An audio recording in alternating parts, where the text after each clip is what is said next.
बंदी छोड़ सतगुरु रामपाल जी परमेश्वर जी की जय हो। सत्साई भाई और बहनों, दया परमपिता परमेश्वर जी की, सारी सृष्टि के सृजनहार सतगुरु रामपाल जी भगवान की, जिनके विशेष आशीर्वाद से, शुभ आशीर्वाद से आप और हम सभी सत्सेवक भाई बहन साध संगति से जुड़कर अपनी आत्मा के कल्याण हेतु गुरुदेव भगवान के अमर तत्व ज्ञान को आधार बनाकर हर प्रकार से मर्यादाओं में रहते हुए, संघर्ष करते हुए निरंतर भक्ति मार्ग पर आगे की ओर ही बढ़ रही हैं।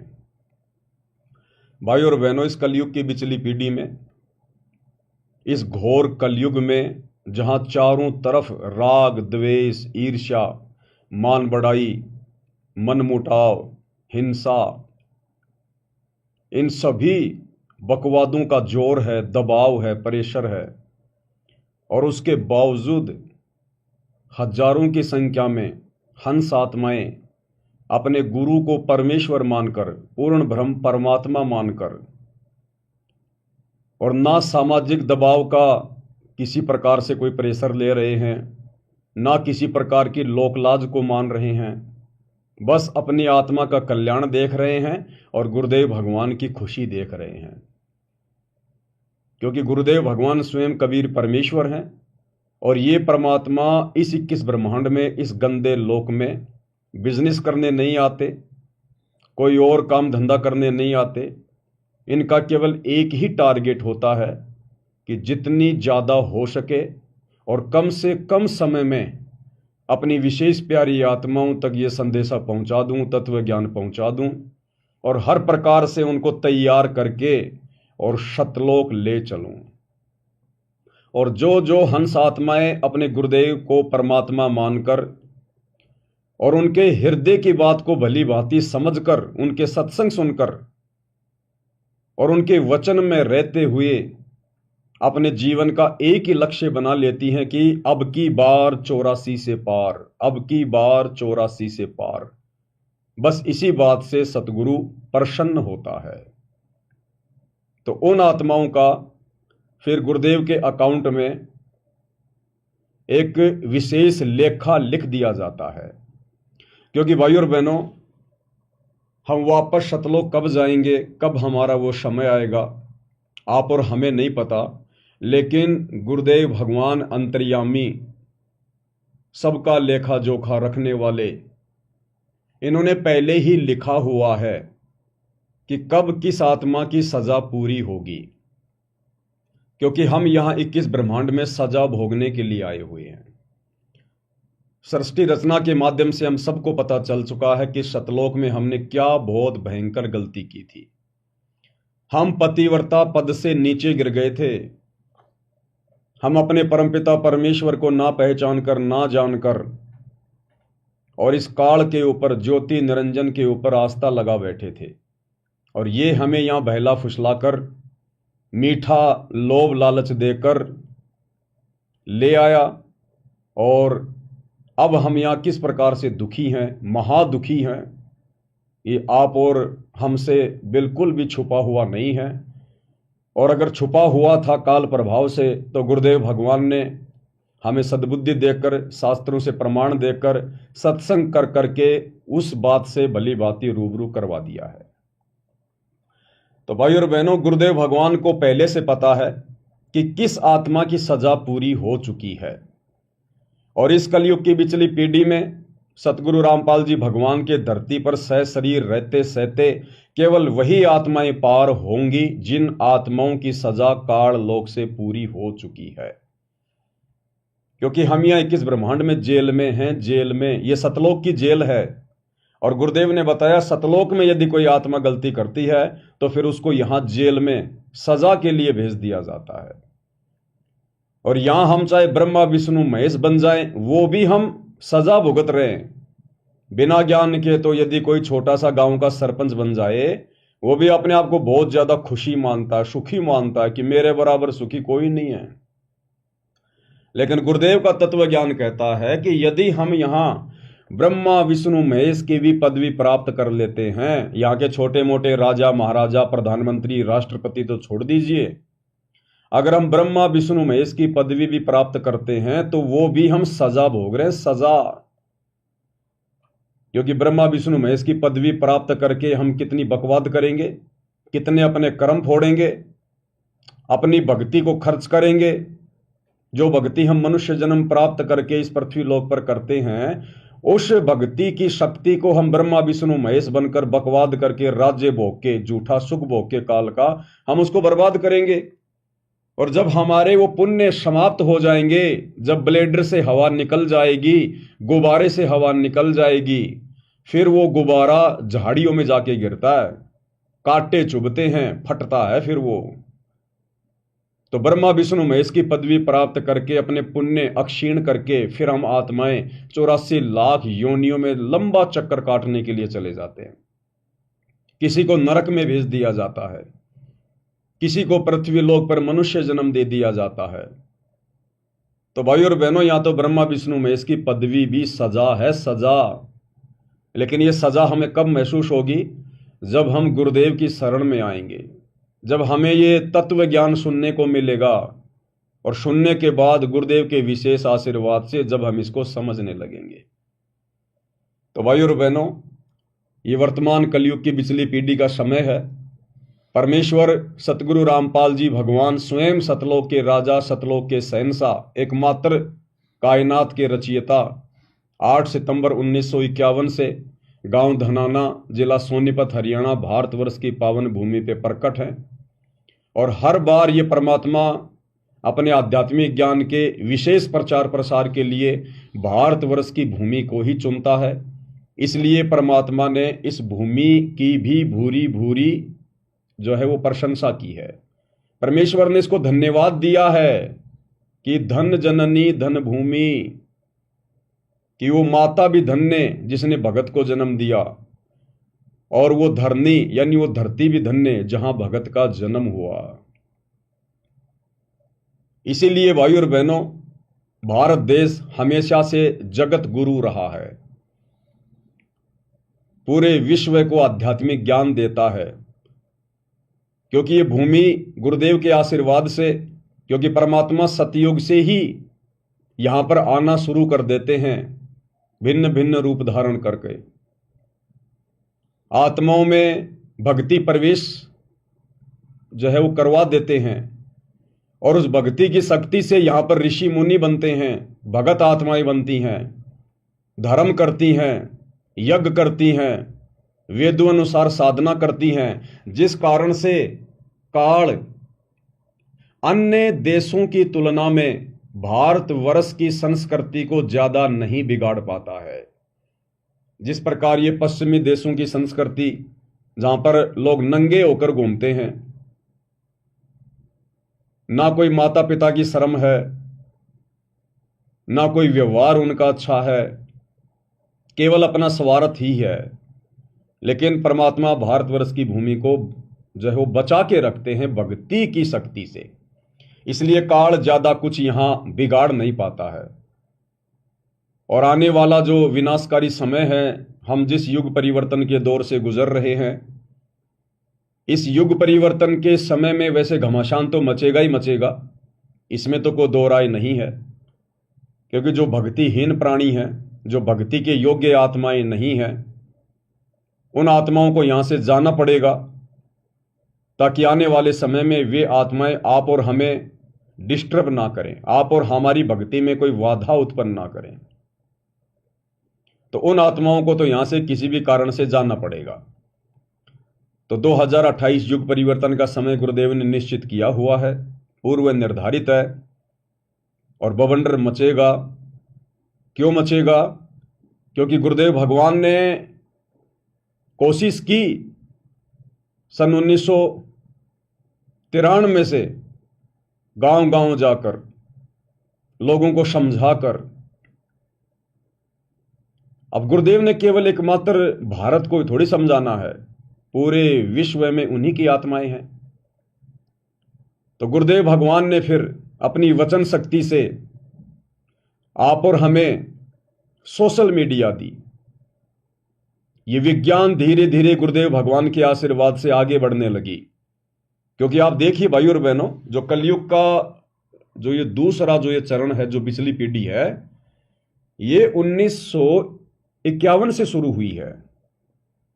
इस कलयुग का जो प्रथम चरण था वो था जब कबीर परमात्मा, यही सतगुरु रामपाल जी आज से 650 साल पहले बनारस के काशी शहर में लहरतारा तालाब पर एक विकसित कमल के फूल पर शिशु रूप में सशरीर सुबह ब्रह्म मुहूर्त में प्रकट हुए थे।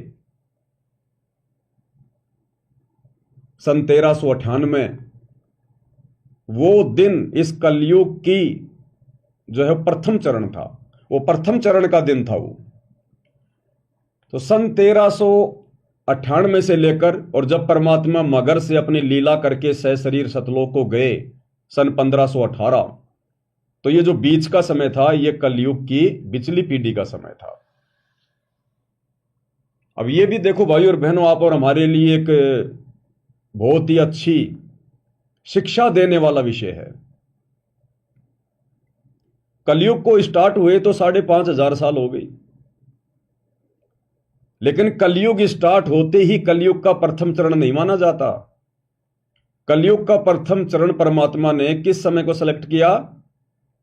जितने दिन कबीर परमात्मा यानी 120 साल धरती पर रहे 650 साल पहले, केवल उसी समय को परमात्मा ने कलयुग की पिछली पीढ़ी का समय निर्धारित किया, निश्चित किया। सन 1398 से 1518, उसके बाद वो समय समाप्त हो गया। अब गुरुदेव भगवान कई बार सत्संगों में जिक्र करते थे कि बच्चों अब पुनः सन 1951 से कलयुग की पीढ़ी का दूसरा जो ये चरण है वो शुरू हो चुका है, लेकिन आप और हम समझ नहीं पा रहे थे। अब गुरुदेव के आशीर्वाद से समझ में आया कि जब जब वो कबीर परमात्मा धरती पर सशरीर प्रकट होता है, आता है अपनी आत्माओं को विशेष ज्ञान देने के लिए, तत्व ज्ञान देने के लिए, और जब तक परमात्मा धरती पर रहता है, जो पूरा जीवन एक लीला करता है, जब तक परमेश्वर रहते हैं तब तक ही वो समय रहता है, वो चरण रहता है। तो वर्तमान जो कलयुग की पिछली पीढ़ी चल रही है, ये 8 सितंबर 1951 से शुरू हुई है, क्योंकि उस दिन कबीर परमेश्वर सतगुरु रामपाल जी सतलोक से सशरीर चलकर धरती पर प्रकट हुए। और जब तक गुरुदेव भगवान सशरीर संत रूप में धरती पर रहेंगे, उनके चरण कमल रहेंगे, तब तक ही कलयुग की दूसरी पीढ़ी का चरण रहेगा। इसलिए मोक्ष प्राप्त करने का सुनहरा अवसर, गोल्डन चांस, केवल तब तक ही है जब तक सतगुरु रामपाल जी भगवान सशरीर धरती पर हैं। उसके बाद कलयुग की पिछली पीढ़ी का वो चरण समाप्त हो जाएगा।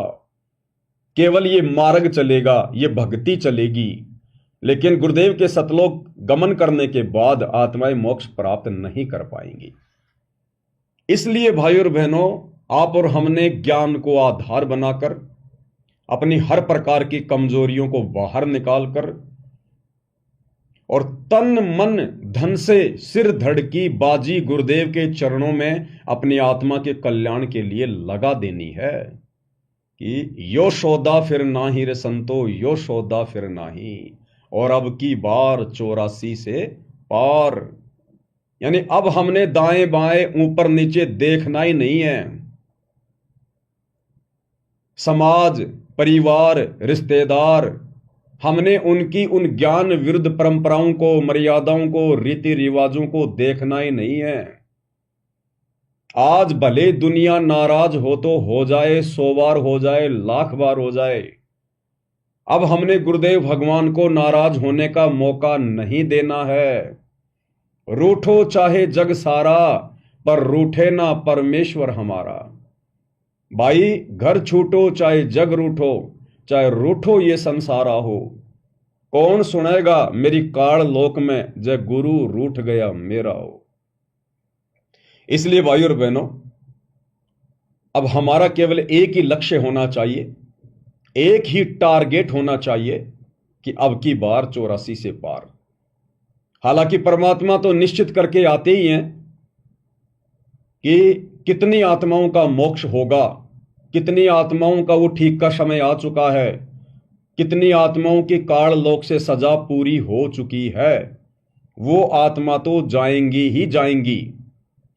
उन आत्माओं को चाहे काल कितना ही बिगाड़ने का प्रयास करे, कितना ही डराने का, धमकाने का, तोड़ने का प्रयास करे, उन आत्माओं पर गुरु की विशेष रजा होने के कारण काल अंत में उनका कुछ नहीं कर पाएगा।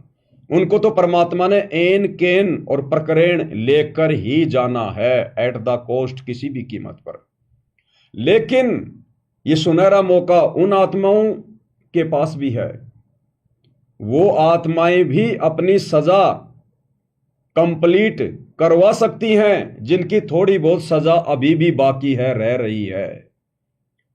क्योंकि गुरुदेव ने बताया, गरीब निर्गुण सरगुण एक है, दूजा ब्रह्म विकार, और निर्गुण साहिब एक है, सरगुण संत विचार। कुछ ऐसी वाणी है मालिक की।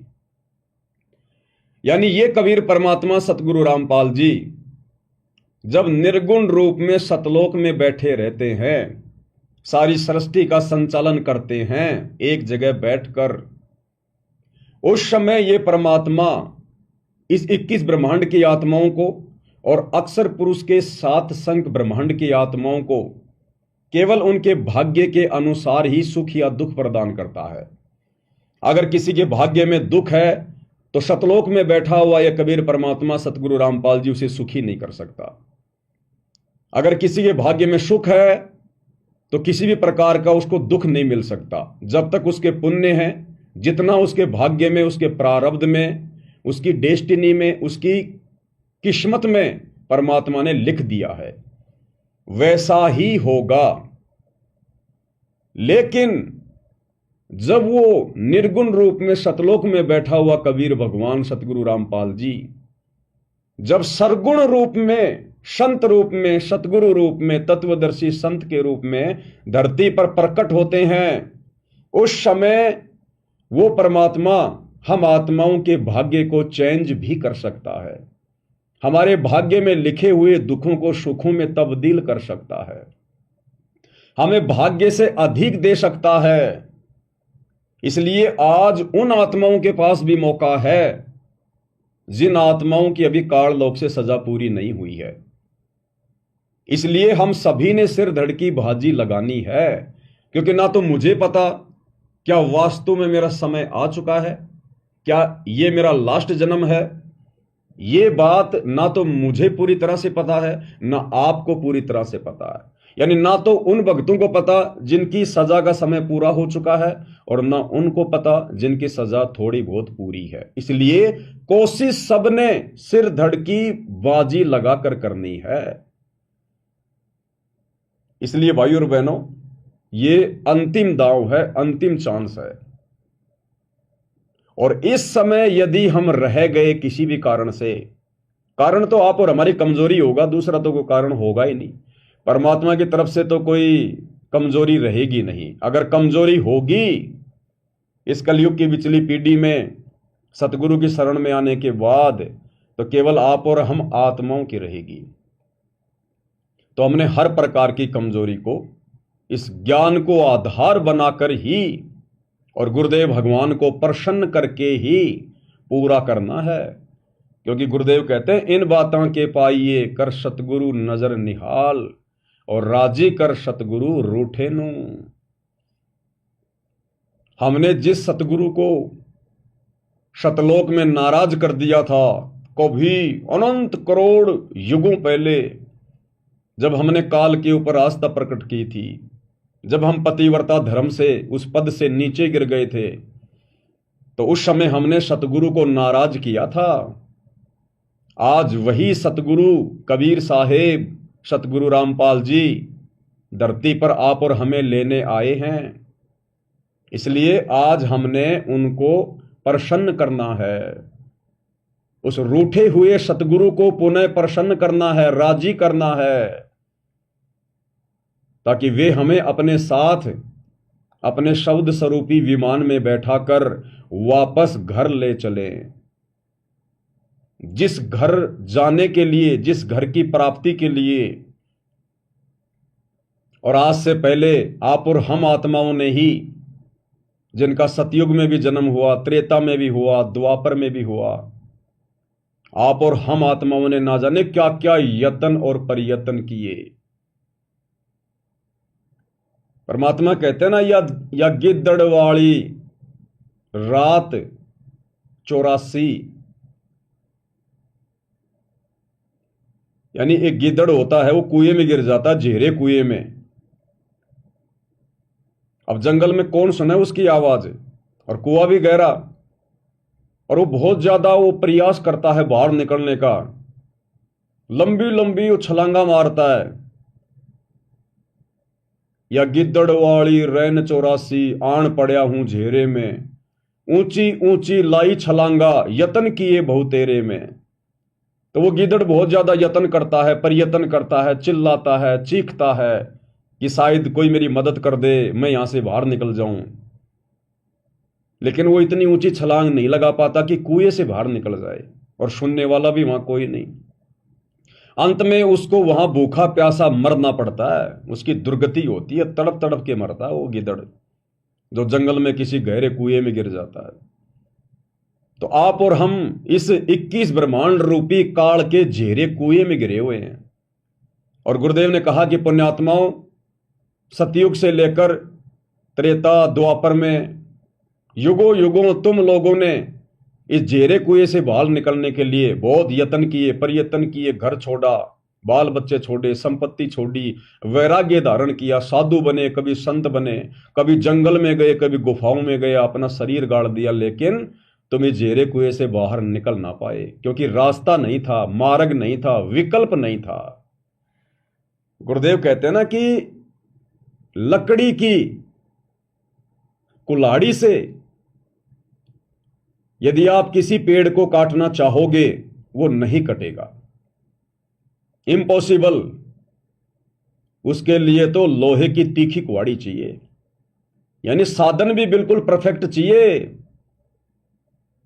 इस झेरे कुएं 21 ब्रह्मांड से निकलने के लिए हमें भक्ति मार्ग चाहिए, सच्चा सतगुरु चाहिए, मार्गदर्शक चाहिए, और वे हमें जो विधि बताएं, जो भक्ति रूपी जो कुल्हाड़ी वो हमें दें, उसके बाद हमने इस काल के पैरों पे जो है वो प्रहार करना है, तब हम यहां से बाहर निकल सकते हैं। तो आज भाई और बहनों, आप और हमारा वो समय आ गया। आज आप और हमारा सौभाग्य जो उन आत्माओं को नहीं प्राप्त हुआ जिनकी लाखों लाखों वर्ष की उम्र हुआ करती थी, और पूरा पूरा जीवन नंगे प्यासे रह के बेचारे परमात्मा प्राप्ति के लिए यत्न कर रहे थे, लेकिन झेरे कुएं से बाहर नहीं निकल पाए। तो आज आप और हमारा वो सौभाग्य, आज हमें वो मार्गदर्शक मिल गया, सच्चा सतगुरु मिल गया, और यहां से बाहर निकलने का कंप्लीट कोर्स दे दिया। तो अब यदि कोई कमजोरी रहेगी तो केवल आप और हम भगत आत्माओं की रहेगी, भगवान की कोई कमजोरी किसी प्रकार की नहीं है। इसलिए भाई और बहनों, हमने कोशिश करनी है सबसे पहले आप और हमारे लिए केवल भक्ति, गुरुदेव भगवान की सेवा, उनकी पूजा, यानी सेवा पूजा भक्ति यही है कि गुरुदेव ने हमें जो भक्ति की खुराक दे दी है, हमने उसको टाइम टू टाइम, और जो विधि गुरुदेव ने बता दी है उस विधि से हमने लेते रहना है। और कुछ भी हो जाए, कितना ही बड़ा संकट आता दिखाई दे, और मान लीजिए आ भी जाए, तो भी हमने भक्ति मार्ग से दूरी नहीं बनानी। अपने मन में किसी प्रकार का कोई दोष पैदा नहीं होने देना, चाहे पूरा परिवार क्यों ना खत्म हो जाए, क्योंकि ये परिवार ना जाने कितनी बार खत्म हो चुके हमारे, कोई पहली बार थोड़ी होगा। अगर होना होगा, वैसे तो सतगुरु की शरण में आने के बाद कांटा भी नहीं लगता। गुरुदेव कहते हैं अगर मर्यादा में रहोगे तो, अगर विश्वास तुम्हारा पक्का है तो कांटा भी नहीं लगने देगा परमात्मा। ये तो कांटे निकालने वाला भगवान है, कांटे चुभाने वाला थोड़ी है। लेकिन किसी कारण से हो सकता है हमारे हित में, हमारे भले में, वो सूली की सजा मान लो अगर कांटे में वो टल रही है, ऐसी कोई आपत्ति, कोई परेशानी भी आ जाए, तो भी हमने अपने विश्वास को, गुरुदेव के ज्ञान को आधार बनाकर डगमग नहीं होने देना। परमात्मा कहते हैं द्वार धनी के पड़ा रहे चाहे धक्के धनी के खा, शो काल झक जोर ही पर द्वार छोड़ ना जा। काल तो कोशिश करेगा हर प्रकार से तोड़ने का, मरोड़ने का, लोकलाज में फंसाने का, दबाव बनाएगा, डराएगा, धमकाएगा, मन में सौ प्रकार की चिंताएं पैदा करेगा। लेकिन आप और हमने गुरुदेव के ज्ञान आधार रूपी रस्सी को पकड़ के रखना है, जकड़ के रखना है। और फिर हम आत्माओं के दृढ़ विश्वास को देखकर परमात्मा फिर हमारे साथ ही तो रहता है, हमारे पीछे तो रहता है परमात्मा। और अपनी वाणी में फिर गुरुदेव कहते हैं, जय तू चाले एक कदम मैं चालूं कदम 60, कि अगर तू भक्ति मार्ग पर मेरे ऊपर विश्वास कर कर ज्ञान को आधार बनाकर अगर तू एक कदम भी आगे बढ़ेगा तो गुरुदेव कहते हैं बेटा तेरे लिए, तेरे भविष्य के लिए, तेरे संकटों का विनाश करने के लिए मैं 60 कदम आगे चलूंगा, 60 कदम। जय तू चाले एक कदम मैं चालूं कदम 60, और जय तू हो जा काठ का, काठ यानी लकड़ी, तो मैं हो जाऊं लोहे की लाठ। और साथ में फिर हमें हिदायत भी दे रहे हैं कि जय तू हो जा काठ का, यानी अगर तेरे अंदर जरा भी अहंकार आ गया, अभिमान आ गया, मन में दोष आ गया, अगर तू लकड़ी की तरह हो गया, जरा भी टाइट हो गया ना, जय तू हो जा काठ का, तो परमात्मा कहते फिर मैं तेरा बाप हूं, फिर मैं हो जाऊं लोहे की लाठ। तू अगर लकड़ी बनेगा तो फिर मैं लोहा बन के बैठ जाऊंगा, फिर ध्यान रख लेना। इसलिए भाई और बहनों, गुरुदेव हमें बार बार समझाते हैं कि भक्ति मार्ग पर पूर्णतया सफलता प्राप्त करने के लिए आधिनी के पास है पूर्ण ब्रह्म दयाल, और मान बढ़ाई मारियो बेअदबी सिरकाल। यानी अहंकार का और सतगुरु रामपाल जी भगवान का, इस परमेश्वर का तो खड़ा एक्सीडेंट है, खड़ा एक्सीडेंट। इसलिए भाई और बहनों, हमने हर प्रकार से हर भक्ति विधि में रहते हुए और गुरुदेव के द्वारा बताए गए प्रत्येक फॉर्मूले को इसी प्रकार से अपने जीवन में लागू करते हुए निरंतर आगे की ओर बढ़ना है, क्योंकि अब की बार हमारा केवल एक ही लक्ष्य है, एक ही टारगेट है, अब की बार 84 से पार। तो भाई और बहनों, गुरुदेव भगवान के विशेष आशीर्वाद से, उनकी रजा से विशेष संदेशों के ऊपर वीडियो बनाने की श्रृंखला जारी है। आज इसी श्रृंखला में विशेष संदेश नंबर 13 का एपिसोड नंबर 11 है। तो आज का वीडियो हम शुरू करें उससे पहले पूज्य गुरुदेव भगवान की वंदना करेंगे, जयकारा लगाएंगे, गुरुदेव भगवान से आशीर्वाद प्राप्त करते हैं। बंदी छोड़ सतगुरु रामपाल जी भगवान की जय हो। परमपिता परमात्मा, सारी सृष्टि के रचनहार, कुल मालिक, असंख्य ब्रह्मांडों के स्वामी, जगत गुरु, तीनों लोकों में प्रवेश करके सबका धारण पोषण करने वाले राजाधिराज, आत्माधार, नाथों के नाथ, देवों के देव महादेव, सर्वेश्वर महेश्वर मृत्युंजय, अजरो अमर आदि अनादि सनातनी प्रभु, जगत पिता जगदीश्वर, श्री श्री 1008 की उपाधि के वास्तविक अधिकारी, अकाल मूर्त शब्द स्वरूपी राम, वासुदेव, सर्वगतम ब्रह्म, परम पूज्य, प्रथम पूज्य, परम संत, परम पुरुष, परम धनी, परम दयालु, सत्य कबीर, हक्का कबीर, अल्लाहु कबीर, अल्लाहु अकबर, बाखबर, अल्लाह ताला, जगत के तारणहार, जगत के मुक्तिदाता, जगत के जगन्नाथ, हारे के सहारे, हिंदुओं के राम, मुसलमानों के अल्लाह, सिखों के वाहिगुरु, ईसाइयों के मसीह, दया के सागर दयानिधि, करुणा के सागर करुणानिधि, स्वयंभू परिभू, संकट मोचन, कष्ट हरण, मंगल करण, दुख भंजन, अविगत कबीर, निर्विकार निर्विषम परमात्मा, अलय अलेख सतगुरु, आदि अनादि सतगुरु, असली मर्यादा पुरुषोत्तम, असली राम, असली कृष्ण, असली घनश्याम, असली मुरारी, राजाओं के राजा, महाराजाओं के महाराजा, शहंशाहों के शहंशाह, सम्राटों के सम्राट, भगवानों के भगवान, अल्लाहों के अल्लाह, प्रभुओं के प्रभु, मसीहाओं के मसीह, सच्चे वाहिगुरु, बाबाओं के बाबा, पीरों के पीर, सेठों के सेठ, जगत सेठ, सावड़सा सेठ, सर्वगुण संपन्न, अनंत कोटि कलाओं के स्वामी, अनंत कोटि ब्रह्मांडों के नायक, योगियों में महायोगी, ध्यानियों में महाध्यानी, सिद्धों में परम सिद्ध, ज्ञानियों में तत्वज्ञानी, ब्रह्म ज्ञानी, महाज्ञानी, परम ज्ञानी, सर्वश्रेष्ठ ज्ञानी, विज्ञानी, युवा कबीर, समर्थ कबीर, असमवात, अमित ओजा, सच्चे रहनुमा, करीम अल्लाह, सुभान अल्लाह, दुनिया के अंतिम पैगंबर 8 सितंबर 1951 से गांव धनाना, जिला सोनीपत, हरियाणा, भारतवर्ष की पावन भूमि पे प्रकट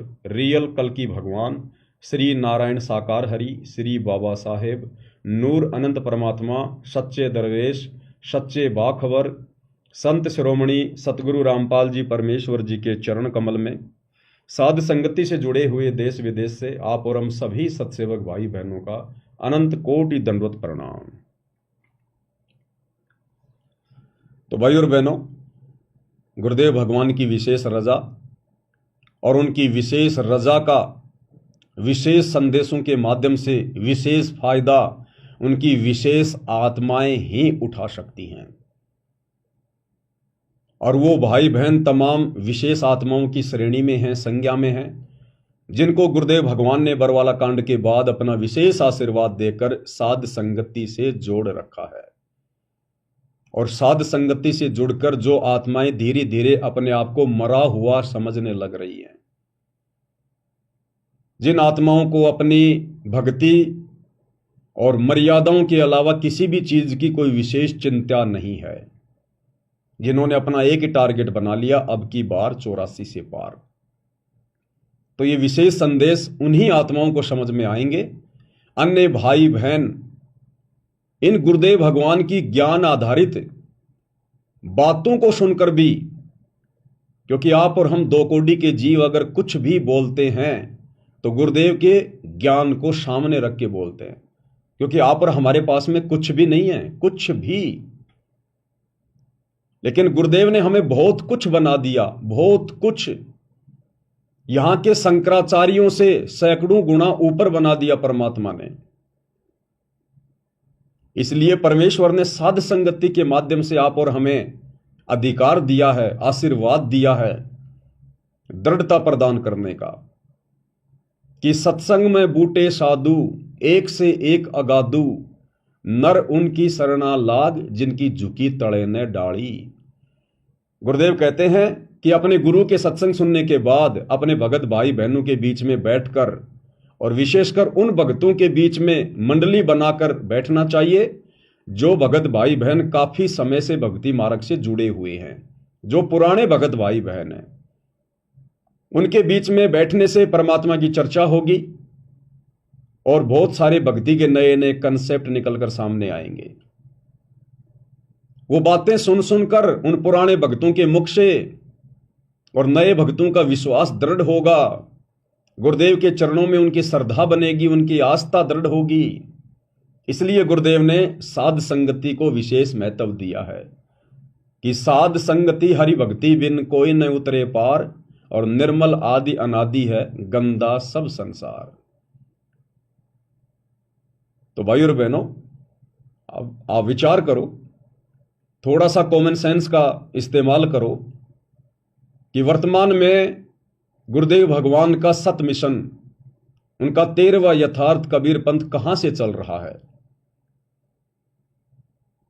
क्योंकि गुरुदेव भगवान ने जो भी कुछ कहना था, जो बताना था, हमें जो मार्गदर्शन देना था, सब कुछ दे दिया सत्संगों के माध्यम से।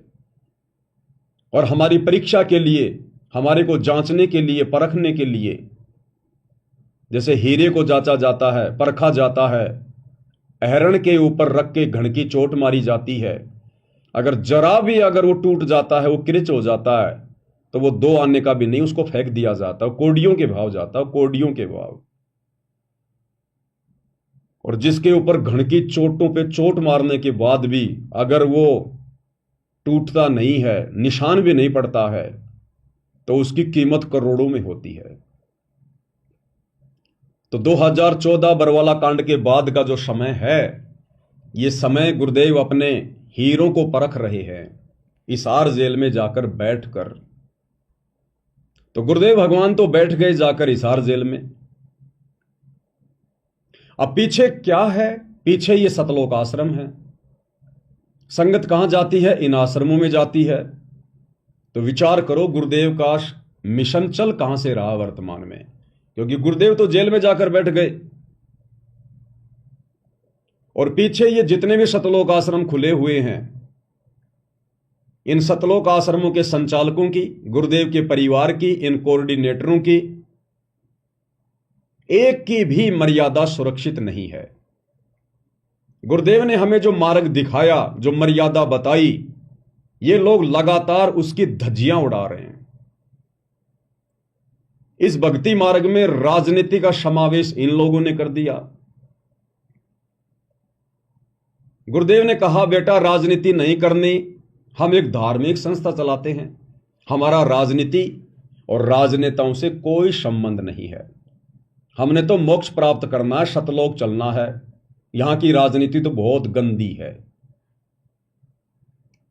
लेकिन 2019 में इसी सतलोक आश्रम ने कांग्रेस का सपोर्ट किया, 2024 में लोकसभा चुनाव में बीजेपी का सपोर्ट किया, और अन्य छोटे मोटे राजनेताओं से तो अपने धार्मिक स्वार्थों के लिए, अपने राजनीतिक स्वार्थों के लिए ये लोग मिलते ही रहते हैं, आडंबर करते ही रहते हैं। तो धज्जियां उड़ाई गुरुदेव के वचनों की। गुरुदेव ने कहा, बेटा मोबाइल में भी गेम नहीं खेलना। लेकिन इन लोगों ने बरवाला में, धनाना के गांव वालों के लिए और बैडमिंटन का स्टेडियम बनवा दिया करोड़ों रुपए का। गुरुदेव के आदेशों की, उनके वचनों की धज्जियां उड़ाई गई। गुरुदेव ने कहा, बेटा हमने मोबाइल में कार्टून वगैरह नहीं देखने।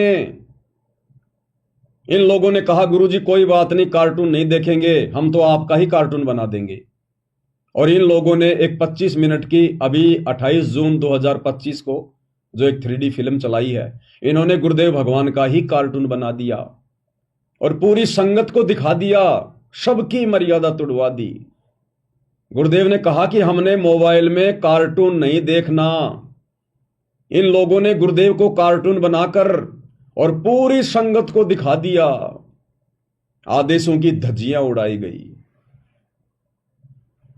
गुरुदेव ने कहा कि हमारा संसार से कोई लेना देना नहीं है, जो लोग भक्ति मार्ग पर नहीं है वो हमारे लिए बाधक हैं, हमने उनके साथ बैठना भी नहीं चाहिए। दुनिया से ती दोस्ती, पड़े भजन में भंग, एकाएकी राम से या साधु के संग। या तो भगवान की भक्ति में लीन रहो, या मिलना उठना बैठना भी हो तो अपने भगत भाई बहनों के बीच में, यानी साध संगति ही करो। इन लोगों ने हरियाणा के जाट आरक्षण में लाखों भक्तों को बैठा दिया, महीने भर तक। सुबह जाते उनके धरनों पर, उनकी बकवादें सुनकर, गालियां सुनकर, अब जगत वाले क्या करेंगे? आरक्षण में बैठे हुए वो जाट भाई क्या कहेंगे? उनके मुख में तो वही बातें, बात बात पे गालियां। एक समय ये दास, बरवाला कांड हुआ ही था, उस समय ये दास हरियाणा के रोहतक में चला गया, जींद चौराहे पर, जहां पर एक नामदान सेंटर खुला हुआ था, जिसका संचालन हरियाणा का स्टेट कोऑर्डिनेटर अमन गोदारा कर रहा था। अमन गोदारा का वहां पर मकान है जींद चौराहे के पास। तो मैं चला गया वहां पर। अब शाम को ये 4-5 भगत वहां बैठे, सर्दियों का समय था, आग जला रखी थी, हाथ पैर सेक रहे थे, भक्ति की कोई बात नहीं, सांसारिक बातें, और वो भी आपस में गालियां निकाल निकाल के, मां बहन की आपस में, और सारे के सारे सारनामी और स्टेट कोऑर्डिनेटर। तो दास को थोड़ा अच्छा नहीं लगा, मैंने टोक दिया। मैंने कहा, भगत जी आप ये क्या कर रहे हो? आप तो बड़े पुराने पुराने भगत हो। अमन गोदारा जी, आप तो कहा करते थे कि जब मैं खेतों में, जब मैं ट्रैक्टर चलाया करता था, उस समय गुरुजी तो कई बार मेरे पास खेत में आ जाया करते थे, मैं ट्रैक्टर को रोक के फिर बैठ के बात किया करता था। इतने पुराने समय से मैं गुरुजी से जुड़ा हुआ हूं। और दास ने कहा कि आप लोग गालियां निकाल निकाल के बातें कर रहे हो, क्या गुरुदेव ने कभी बताया? ऐसी घटिया कभी शिक्षा दी गुरुदेव ने? तो हरियाणा का स्टेट कोऑर्डिनेटर अमन गोदारा मुझे बोला कि रे बागड़ी, बागड़ी यानी जो राजस्थान के लोग होते हैं उनको बागड़ी कहते हैं। बोला, रे बागड़ी तने बेरा को न्या। भाई किस बात का? बोले, ये हमारे हरियाणा की लैंग्वेज है, अरे या हेल्पिंग वर्ब है, जिसने तू गाड़ी कवे है ना, ये तो हरियाणा की भाषा में हेल्पिंग वर्ब है, हेल्पिंग वर्ब। इनके बिना तो हमारी बात ही पूरी ना होती। जब तक दो चार गाड़ियां ना निकाल लें तब तक तुम्हारा सेंटेंस पूरा नहीं होता। तो जिसने तू गाड़ियां कवे है ना, ये तो हमारी हरियाणा की भाषा में हेल्पिंग वर्ब है। तो दास ने कहा कि भगत जी, जगत वालों के लिए तो हेल्पिंग वर्ब हो सकती है, लेकिन तुम अब जगत वाले थोड़ी रहे हो, तुम तो भगत बन गए। और तुम यदि इन हेल्पिंग वर्बों का अभी भी यूज करोगे तो हमारे जैसे छोटे मोटे भगत क्या सीखेंगे, अन्य नए भक्तों पे क्या असर पड़ेगा। बोले बाढ़ में जाओ, पढ़ो तो पढ़ो, बोले हमने के लिए कोई ठेकेदारी ले रखी से। तो ये हाल था भाई और बहनों इन बड़े बड़े कोऑर्डिनेटरों का। इसलिए दास इनको जड़ से जानता है, इन सभी लोगों को जड़ से। परमात्मा ने मुझे मौका दिया इन लोगों की संगति करने का। 2013 में जैसे ही गुरुदेव भगवान ने मेरे ऊपर नाम दीक्षा की रजा बख्शी, तो मुझे पता चला कि भाई यहां तो सेवा भी मिलती है। तो मैं बाथरूम में चला गया, मैंने कहा भाई बाथरूम की सेवा लेंगे, सेवा करनी है फिर ढंग से करेंगे। तो बाथरूम वाले भाई बोले ऐसे बाथरूम की सेवा नहीं मिलती। बोले बाथरूम की सेवा और जूता घर की सेवा ये विशेष सेवा है, इस सेवा को करने से आधी नहीं आती है, और इस सेवा के लिए भाई गुरुदेव से प्रार्थना करनी पड़ती है डायरेक्ट। तो मैंने कहा वो कैसे होगी। बोला शाम को गुरुजी दर्शन देंगे, उस समय जाना और गुरुजी से प्रार्थना कर लेना, अगर गुरुजी यस कर दें तो आ जाना, नाम लिखवा देना। मैंने कहा ठीक है भाई। दास शाम को लाइन में लग गया। वैसे गया था दास, समागम में नहीं गया था, आड़े दिन गया था। उस समय समागम नहीं था बरवाला में, और किसी भगत को नाम दीक्षा वगैरह लेनी थी, तो मैं फ्री था। तो मेरे को फोन किया गया, बोले भगत जी आप जाओगे क्या उनके साथ में। मैं तो तैयार हो गया तुरंत, मैं चलो भाई। तो वैसे गए थे। तो शाम को 4 साढ़े 4 बजे के बाद में अनाउंसमेंट हुआ कि जिन जिन भगत आत्माओं ने सतगुरुदेव जी के दर्शन करने हैं वो कृपया लाइन लगा लें। तो दास भी लाइन में लग गया दौड़ के। नंबर आया तो अब उस समय तो भाई और बहनों देखो हमारी भी बुद्धि इतनी काम कर रही थी, हम भी उस दाढ़ी मूंछ वाली फोटो को ही परमात्मा मान रहे थे। हालांकि गुरुदेव का जो दर्जा था हमारी नजरों में दाढ़ी मूंछ वाले से नीचे नहीं था, लेकिन बस वो गुला मिला सा ज्ञान था। गुरुजी कहते ना तुम्हारी ऐ नहीं मिट रही, वो वाली बात थी। तो दास ने कहा, पहले तो मालिक ने आशीर्वाद दे दिया, नीचे गर्दन जाके कर ली, आशीर्वाद मिल गया। फिर दास ने कहा कि गुरुजी, बोले हाँ भाई। मगर गुरुजी दास को बाथरूम की सेवा चाहिए।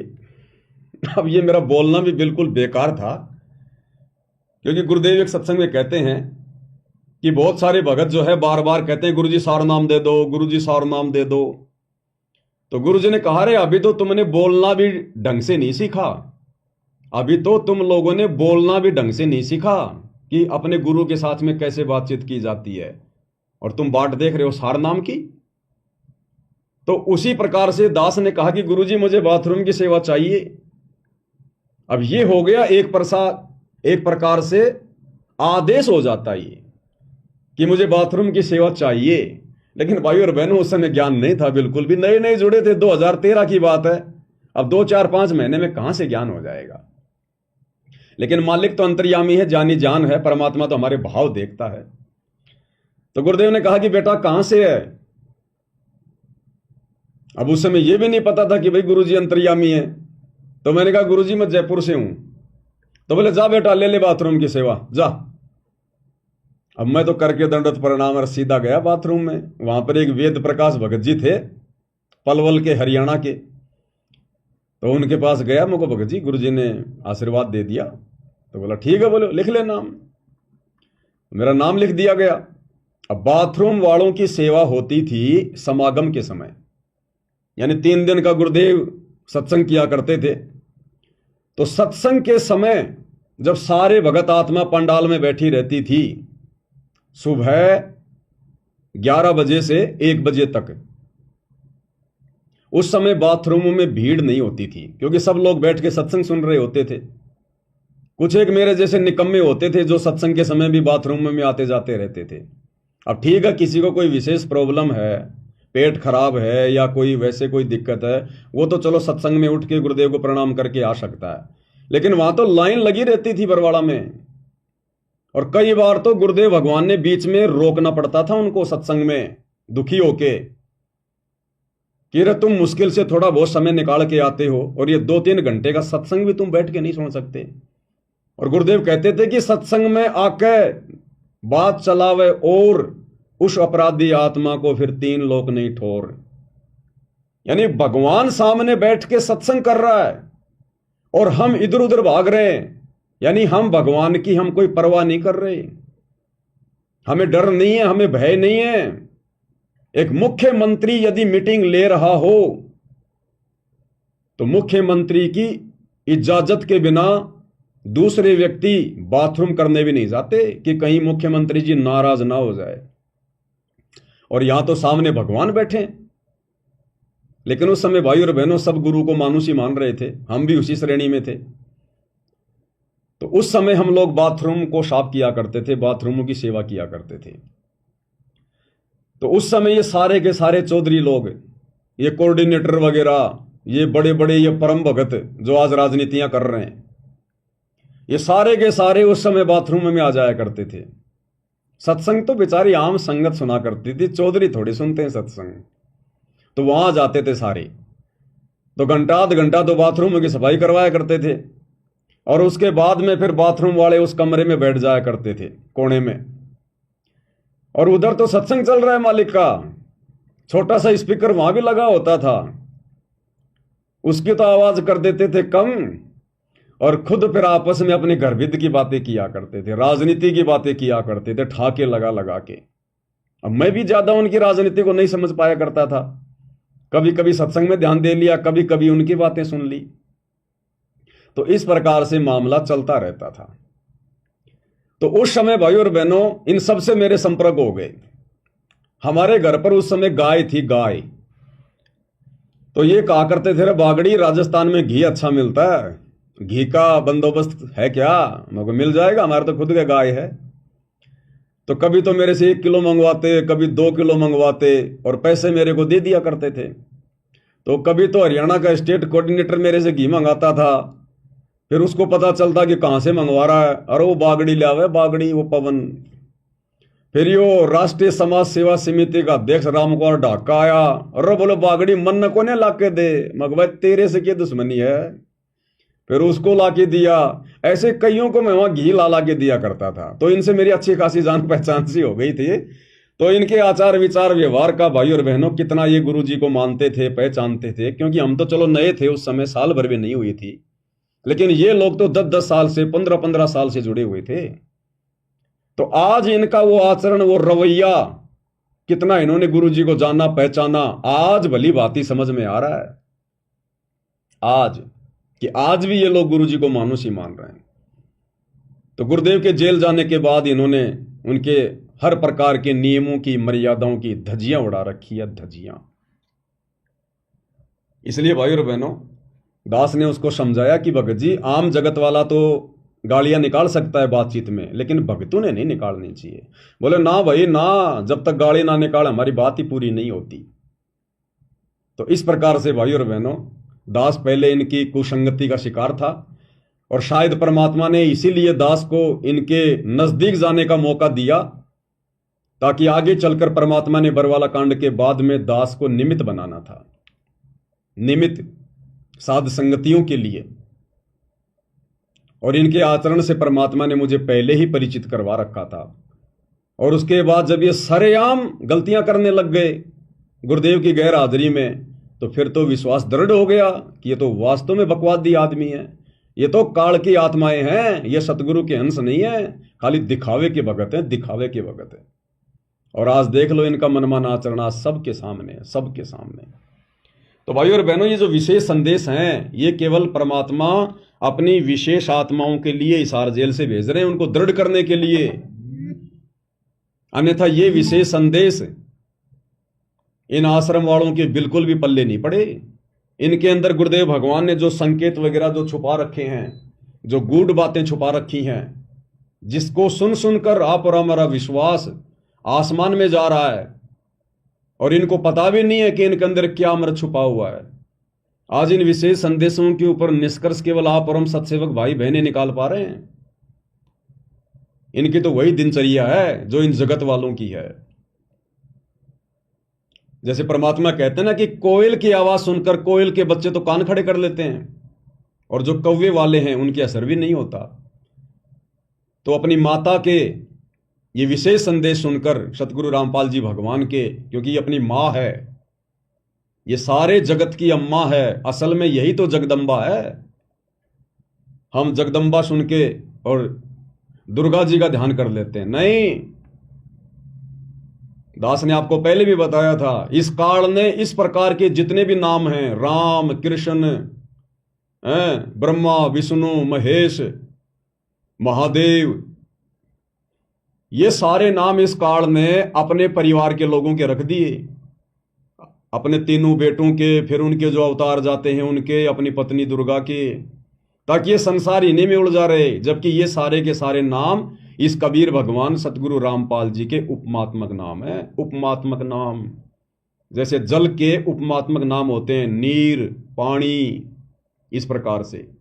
तो ये जगदम्बा जो नाम है, ये कबीर भगवान सतगुरु रामपाल जी की उपमात्मक उस पदवी का नाम है।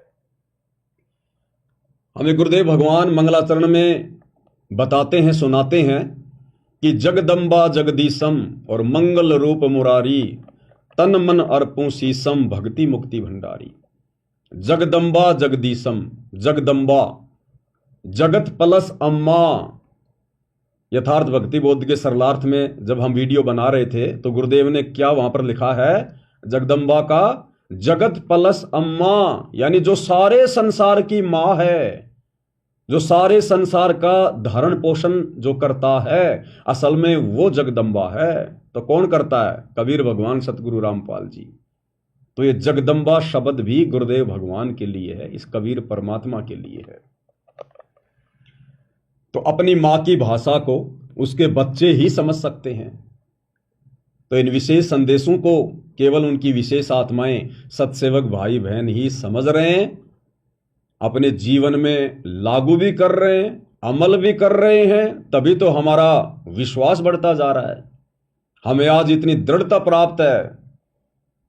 इस बेचारी नादान संगत को तो आप और हमारे जैसे भगत भाई बहनों ने ही मूर्ख बना दिया, मूर्ख बना दिया। गुरुदेव की आड़ में मर्यादाएं तोड़वा दी, राजनीतियां करवा दी। और आप और हम आत्माओं को ये काल भी नहीं मूर्ख बना पा रहा, ये काल भी डगमग नहीं कर पा रहा। कितनी कोशिशें की इसने, साध संगतियों को बिगाड़ने की, तोड़ने की, गंदगी फैलाने की, लेकिन इसकी पार नहीं बसाई। हर बार जितनी भी कोशिश इसने आश्रम वालों के माध्यम से की, उतनी बार परमात्मा ने साध संगतियों को आगे बढ़ाया। दास जेल गया, एक बार तो लगा कि साध संगतियां भाई खत्म हो गई, लेकिन जैसे 2-2.5 महीने बाद वापस आया, आज देखो ऐसा लगता है पहले तो साध संगतियां कुछ भी नहीं थी, जो पिछले 2 साल में परमात्मा ने दया करी है। 2 साल में गुरुदेव भगवान ने अपनी सभी पुस्तकों के ऊपर वीडियो बनवा दिए, साध संगति की ओर ना जाने कितने वीडियो बनवा दिए, विशेष संदेशों के ऊपर वीडियो बन रहे हैं। तो ये परमेश्वर का मिशन है, ये सत मिशन है। तो इसलिए आप और हम भगत भाई बहनों ने विचार करना चाहिए कि गुरुदेव का असल में मिशन चल कहां से रहा है। क्योंकि गुरुदेव तो जाकर जेल में बैठ गए, इधर ये आश्रम वाले गुरुदेव के मिशन को ये पाताल में लेके जा रहे हैं। यानी मिशन को आगे बढ़ाना वो होता है जब आप अपने गुरुदेव भगवान के मार्ग को, उनकी भक्ति को आप आगे बढ़ाएं, आप खुद भी भक्ति पर दृढ़ हो और अपने अन्य भगत भाई बहनों को भी दृढ़ता प्रदान करें, भाई बहनों का विश्वास गुरुदेव में बढ़ता ही चला जाए।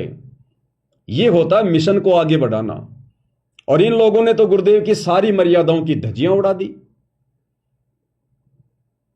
तो गुरुदेव तो बैठे हिसार जेल में, और लोग जो अनजाने में समझ रहे हैं कि इन सतलोक आश्रमों से मिशन आगे बढ़ रहा है, इन्होंने तो रॉकेट का मुंह नीचे कर रखा है, जमीन की तरफ कर रखा है। अरे इस प्रकार से मिशन थोड़ी आगे बढ़ेगा गुरुदेव का, राजनीतियों के सहारे, जगत वालों के सहारे। दोगलेबाजी के सहारे स्टेडियम तुमने बनवा दिए, राजनीतियां तुमने करवा दी, भक्तों से आन उपासना तुमने करवा दी, नकली कबीरपंथियों की जयंतियों में सिरसा में और परशुराम की जयंती में भेजकर आन उपासना तुम लोगों ने करवा दी, जो कि सबसे बड़ा अपराध है। अयोध्या में जाकर राम पुजारियों के लिए भंडारा लगा के आन उपासना में सहयोग तुम लोगों ने करवा दिया। जगत वालों के साथ हरियाणा के जाट आरक्षण में तुम लोगों ने भक्तों को बैठा दिया। गुरुदेव कहते हैं सुपात्र को दान करना चाहिए, सुपात्र केवल गुरु है। तुम लोगों ने भक्तों का ज्योति पाठ का दान उन जाट आरक्षण में उन कुपात्रों को दे दिया करोड़ों में। गुरुदेव कहते हैं भक्तों ने भक्तों की संगति करनी चाहिए। तुमने भक्तों को राजस्थान के गैंगस्टर आनंदपाल सिंह की सीबीआई जांच के समर्थन में बैठा दिया, 5 लाख रुपया उनको चंदे के रूप में दे दिया। कभी तुम विश्व हिंदू परिषद और बजरंग दल वालों के साथ मिलकर मुसलमानों का विरोध करते हो। गुरुदेव कहते हैं कि सब हमारे भाई बहन हैं। तो तुम गुरुदेव के मिशन को आगे बढ़ा रहे हो या पाताल में लेके जा रहे हो? तो गुरुदेव बैठे जेल में, आश्रम वाले मिशन को पाताल में लेके जा रहे हैं। तो कहीं न कहीं से तो मिशन भी चल रहा होगा गुरुदेव का, या मिशन को गुरुदेव ने पोज कर दिया। तो ये मिशन गुरुदेव ने चला रखा है, ये मिशन बंद नहीं हो सकता जो समय गुरुदेव ने निर्धारित कर दिया। तो साध संगति है गुरुदेव का असली मिशन।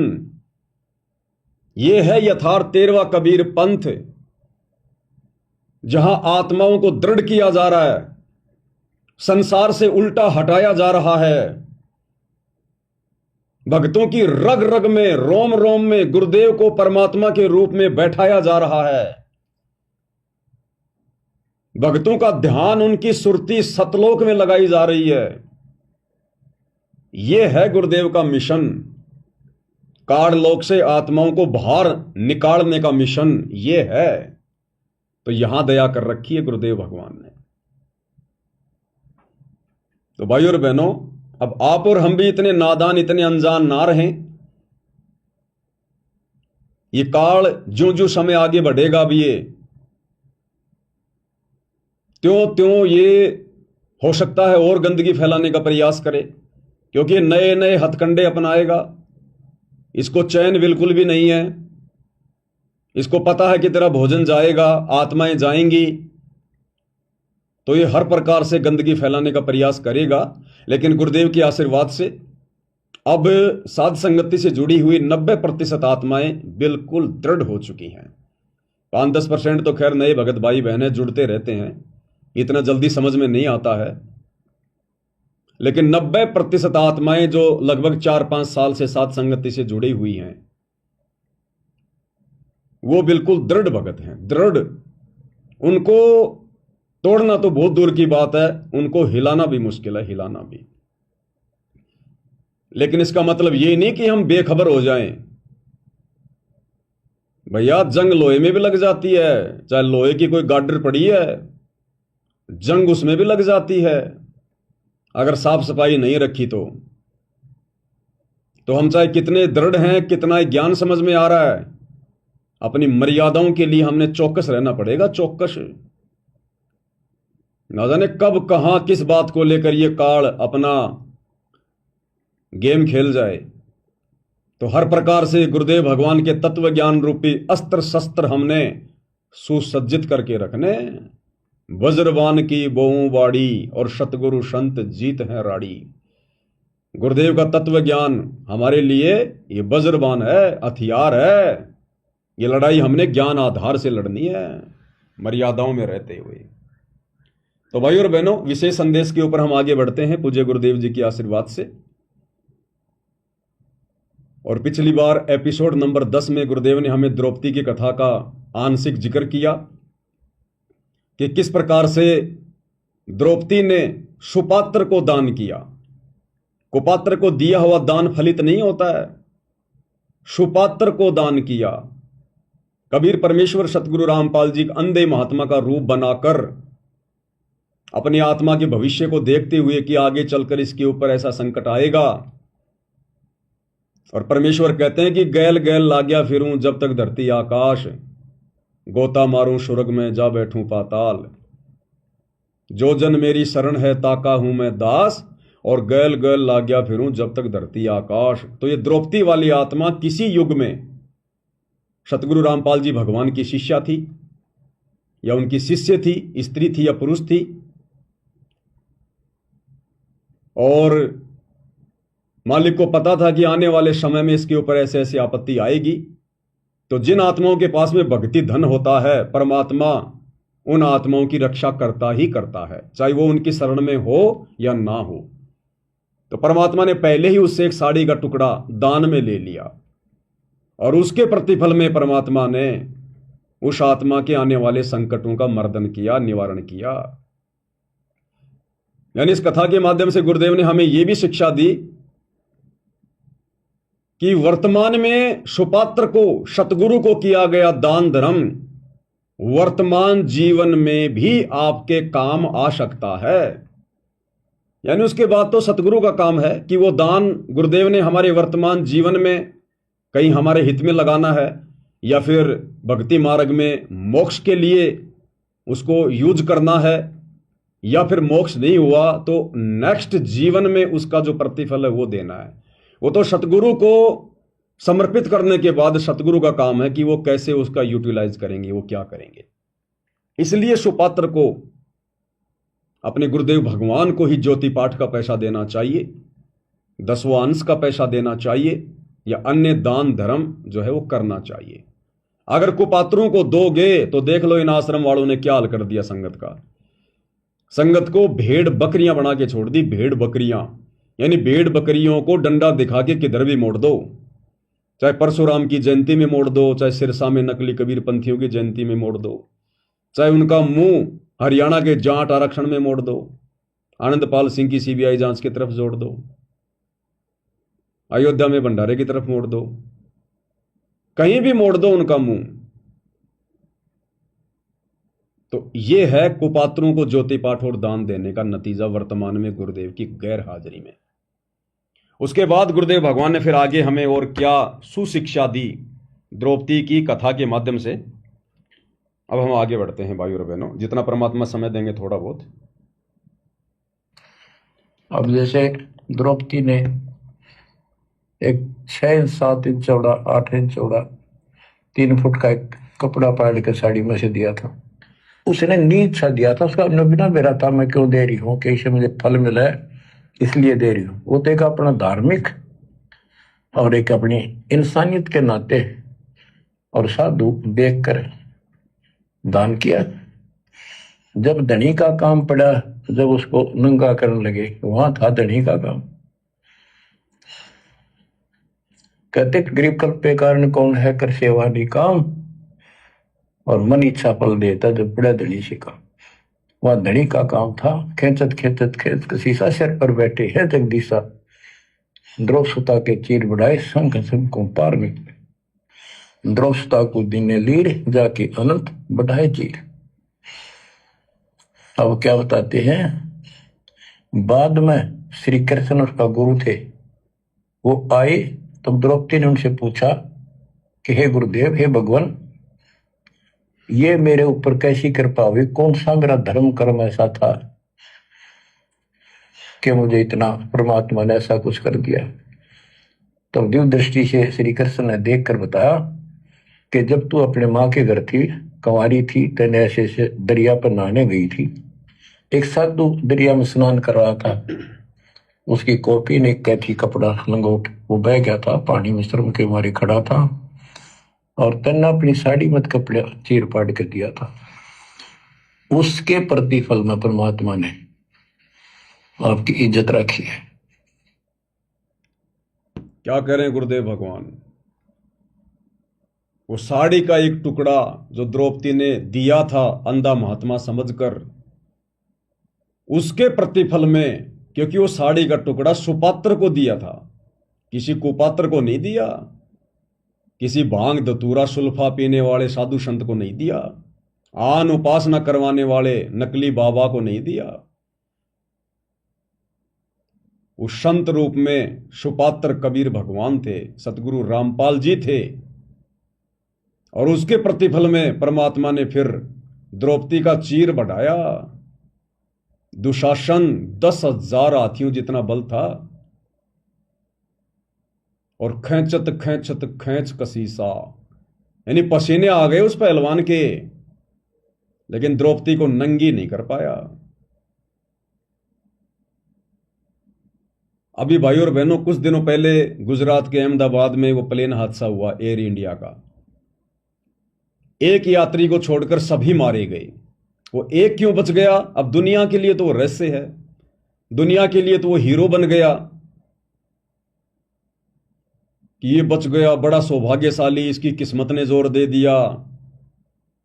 वो ये कारण है भाई और बहनों, कोई पिछला दान पुण्य, कोई पिछला कोई भक्ति का अंश उसका शेष है।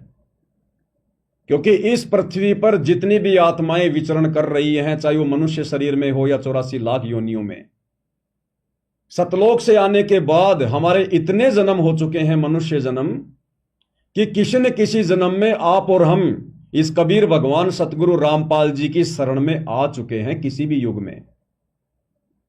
क्योंकि खाली खेल खलक में 6 ऋतु 12 मास, ये परमात्मा हर क्षण पृथ्वी पे रहता है, हर क्षण। साहिब से सतगुरु भये, सतगुरु से भये संत, और धर धर वेख विशाल अंग, ये खेल है आदि और अंत। तो वो आत्मा जो भाई उस प्लेन हादसे में जो बच गया, वो किसी न किसी जन्म में, किसी न किसी युग में सतगुरु रामपाल जी परमेश्वर जी की शरण में था, सत भक्ति की हुई है, दान पुण्य का कोई कण शेष था, भक्ति का कोई अंश शेष था, और परमात्मा अपने वायदे का पक्का है कि जो जन मेरी शरण में, ताका हूं मैं दास, और गैल गैल लागया फिरूं जब तक धरती आकाश। और उसके प्रतिफल में परमात्मा ने उसको अग्नि से, भयंकर दुर्गति से बचाया उसको। कहते हैं ना गुरुदेव, जहर अग्नि तन निकट ने आवे, दूरी जात रंगावे, वीर बेताल बाण ना लागे, यम के कोट डहावे। सतगुरु का वचन कभी मिथ्या नहीं हो सकता। साधु बोले सह सुभाव, साधु का बोले मिथ्या न जाए। साध वचन पलटे नहीं, चाहे पलट जाए ब्रह्मांड। इसलिए बचा है वो, लेकिन वो कब तक चलेगा? वो भक्ति का अंश, वो दान पुण्य का कण कब तक? जिस दिन समाप्त हो जाएगा। आज तो प्लेन हादसे से बच गया, कल को घर बैठा बैठा मर जाएगा, हार्ट अटैक से मर जाएगा, कोई लड़ाई झगड़े में मर जाएगा, किसी बीमारी से मर जाएगा, और कोई गाड़ी के एक्सीडेंट में मर जाएगा। कब तक बचेगा? अमर थोड़ी हो गया। अगर सतगुरु रामपाल जी भगवान की दोबारा से शरण में नहीं आया और सत भक्ति रूपी चार्जर दोबारा से नहीं लगाया, तो दुर्गति तो होनी है। तो दुनिया की नजरों में तो वो हीरो बन गया, लेकिन आप और हमारी नजरों में तो जीरो है, जीरो। क्योंकि हमें तो हकीकत का पता है ना। और गुरुदेव क्या कह रहे हैं फिर आगे, कि द्रौपदी ने वो साड़ी का एक टुकड़ा, और उसके प्रतिफल में परमात्मा ने उसका चीर बढ़ाया। अब भाई और बहनों, हर सत्संग में परमात्मा सारी बातें खोल खोल कर समय भाव के चलते नहीं बता पाते हैं। जब गुरुदेव इन घटनाओं का जिक्र करते हैं अपने सत्संगों में, कई बार करते हैं, तो परमेश्वर कई प्रकार की शिक्षाएं दे देते हैं, कई प्रकार के शब्द यूज करते हैं। और साध संगति इसी को कहते हैं कि उन सत्संगों के ऊपर चिंतन मनन करके निष्कर्ष निकालें और समझने का प्रयास करें कि गुरुदेव के एक सत्संग में, एक कथा में केवल एक ही प्रकार की शिक्षा नहीं है, सैकड़ों शिक्षाएं एक ही कथा से, सैकड़ों शिक्षाएं। तो गुरुदेव ने अपने एक अन्य सत्संग में हमें क्या बताया, इसी कथा का जिक्र करते हुए, ये 40 सेकंड का सत्संग है, और इसमें गुरुदेव क्या कह रहे हैं, ध्यान देना भाई और बहनों। ये वर्तमान जीवन में आप और हमें बहुत काम आएगी ये कथा। और इस कथा पर हमने अमल किया सत्सेवकों ने, तभी आज हम इन कुपात्रों को ज्योति पाठ और दान का पैसा देने से बचे हुए हैं, अपने कर्म फोड़ने से हम बचे हुए हैं। गुरुदेव ने बताया कि वैसे तो द्रौपदी ने 7-8 टुकड़े साड़ी के फाड़ फाड़ के अंधे महात्मा को देने का प्रयास किया था, लेकिन वो पानी में बह गए, अंधे महात्मा के हाथ नहीं लगे। एक साड़ी का टुकड़ा उसने किसी लकड़ी में लपेटकर अंधे महात्मा की तरफ किया। वो एक टुकड़ा साड़ी का अंधे महात्मा के हाथ लगा और उस एक के प्रतिफल में परमात्मा ने उसकी साड़ी बढ़ाई, उसका चीर बढ़ाया। केवल उस एक साड़ी के टुकड़े का परमात्मा ने उसको प्रतिफल दिया। जो साड़ी का टुकड़ा, जो दान उस सुपात्र सतगुरु के हाथ लगा, अंधे महात्मा के हाथ लगा, बाकी भी तो उसने दान ही किया था, साड़ी के टुकड़े फाड़ फाड़ के फेंक दिए थे, लेकिन वो महात्मा के हाथ नहीं लगे तो उनके प्रतिफल में कोई साड़ी वाड़ी नहीं बढ़ाई। वो बेकार, यूजलेस, निरर्थक वो दान द्रौपदी का बेकार गया। वो एक टुकड़ा उस महात्मा के हाथ लगा। सुनिए पहले गुरुदेव भगवान के मुख कमल से, कितनी गहरी शिक्षा है। क्या कह रहे हैं परमात्मा। एक सेकंड भाई और बहनों, दास वीडियो निकाल रहा है।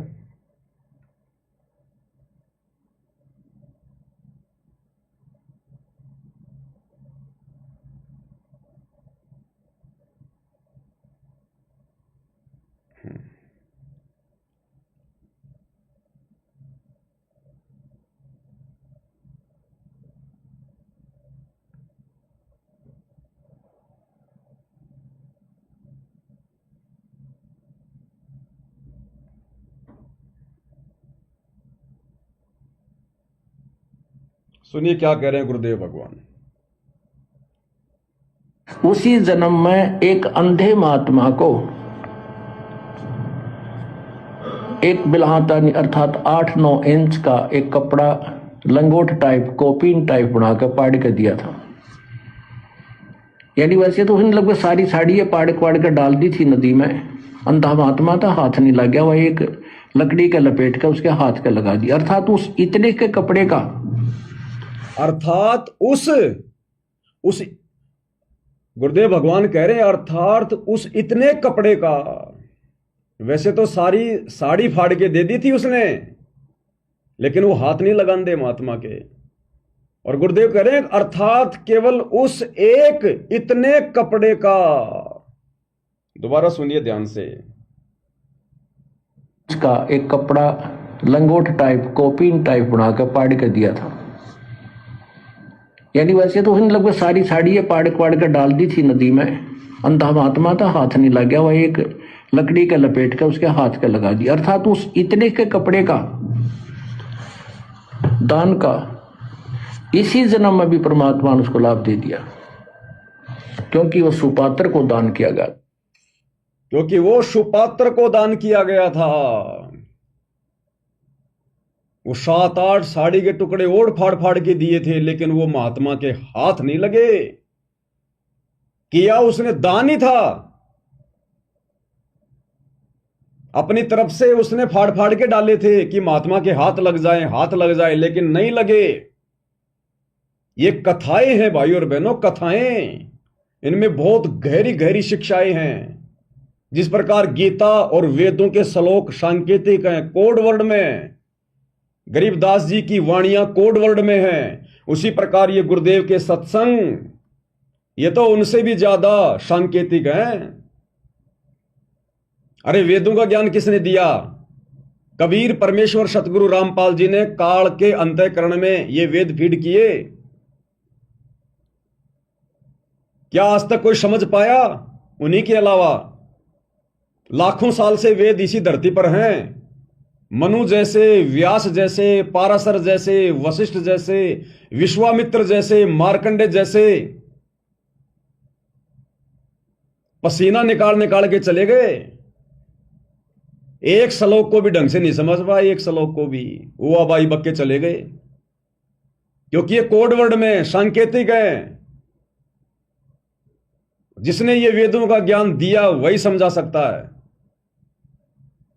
तो सोचिए, उस परमेश्वर ने जो वेदों का ज्ञान दिया, जब वो एक जीव नहीं समझ पा रहे, तो वही कबीर भगवान सतगुरु रामपाल जी जब धरती पर प्रकट होकर साक्षात अपने मुख कमल से तत्व ज्ञान युक्त सत्संग कहेंगे, तो वो कैसे इतने आसान होंगे भाई? वो तो वेद और गीता से भी ज्यादा सांकेतिक होंगे। उनकी वाणियां, उनके शब्द, उनकी कथा, उनके प्रवचन। तो गुरुदेव क्या कह रहे हैं कि वैसे तो सारी साड़ी दान कर दी थी, लेकिन उस अंधे महात्मा के केवल एक टुकड़ा हाथ लगा, वो इतनाक है। और वाणी भी क्या कहती है, एक लीर के कारणे मेरे हो गए चीर अपार। जब द्रौपदी को श्री कृष्ण जी के माध्यम से पता चला तो द्रौपदी ने कहा कि एक लीर के कारण, लीर यानी टुकड़ा, एक लीर के कारण मेरे हो गए चीर अपार। और जो मुझे पहले पता होता कि वो महात्मा इतना बड़ा सुपात्र था, इतना महान था, तो द्रौपदी बोली मैं देती सब कुछ वार। और सत्संग में गुरुदेव ने कहा कि बच्चों आज तुम्हें पता चल गया, द्रौपदी को तो नहीं पता था उस समय, वो तो धोखा खा गई, लेकिन आज तुम्हें पता चल गया कि आज वही अंधा महात्मा, वही कबीर भगवान तुम्हारे गुरु के रूप में प्रकट है।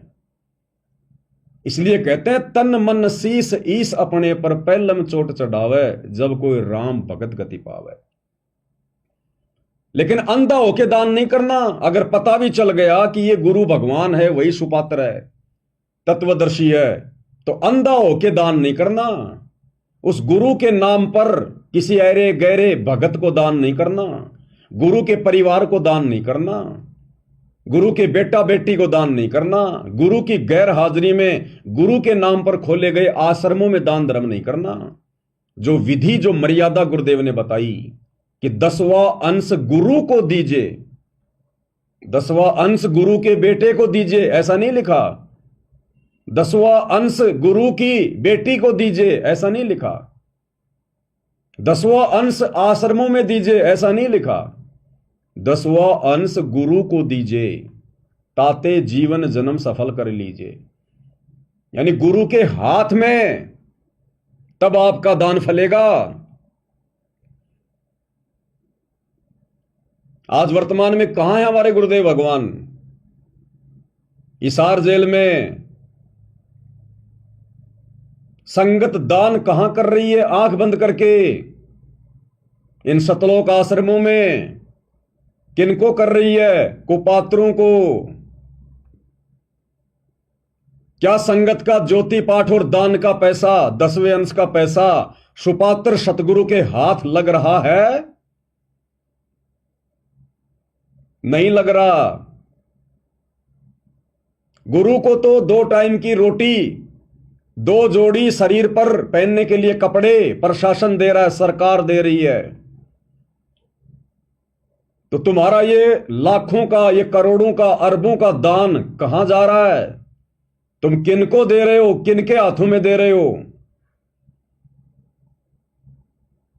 अब तुम कह दोगे हम तो गुरुजी को निमित्त मान के दे रहे हैं, हम तो गुरुजी के नाम पे दे रहे हैं।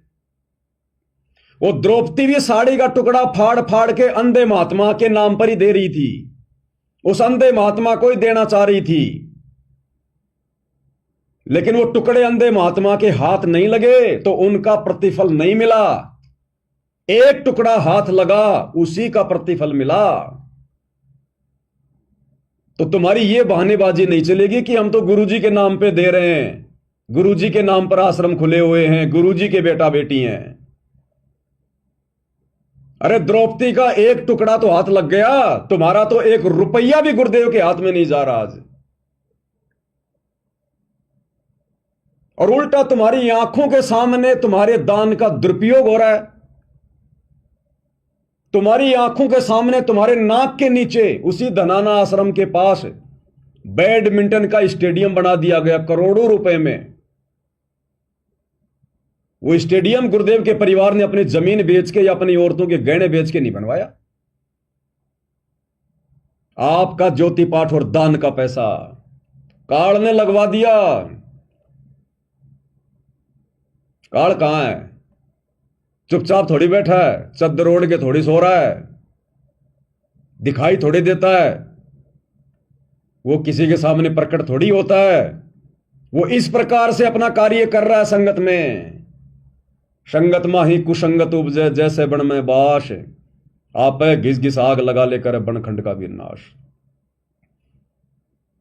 तो आज तुम्हारा पैसा तुम्हारे गुरुदेव के हाथ कहां लग रहा है, जो तुम इन आश्रमों में जा जाके दे रहे हो? अरे चलो बेचारे नए भगत भाई बहन हैं, उनको तो नहीं पता सच्चाई का, उन्होंने तो अपने गुरुदेव की संगति नहीं की सतलोक आश्रम बरवाड़ा में। लेकिन जो पुराने भगत भाई बहन है वो क्यों मूर्ख बन रहे हैं? अरे सतलोक आश्रम बरवाड़ा में याद करो, जब आप और हम गुरुदेव भगवान के दर्शनों के लिए जाया करते थे लाइन लगाकर, तो वहां पर आश्रम की दीवारों पर बड़े बड़े पोस्टर, होर्डिंग, और क्या लिखा था? ज्योति और पाठ का पैसा दर्शनों के समय केवल गुरुदेव के हाथ में ही देना है। आश्रम वाले भगत केवल डायरी और पेन लेकर लिखा करते थे कि भगत जी आप ज्योति करवा रहे हो, हां। पाठ करवा रहे हो, हां। आपका नाम क्या है? आप ये कितने पैसे जो है आप दे रहे हो गुरुदेव को?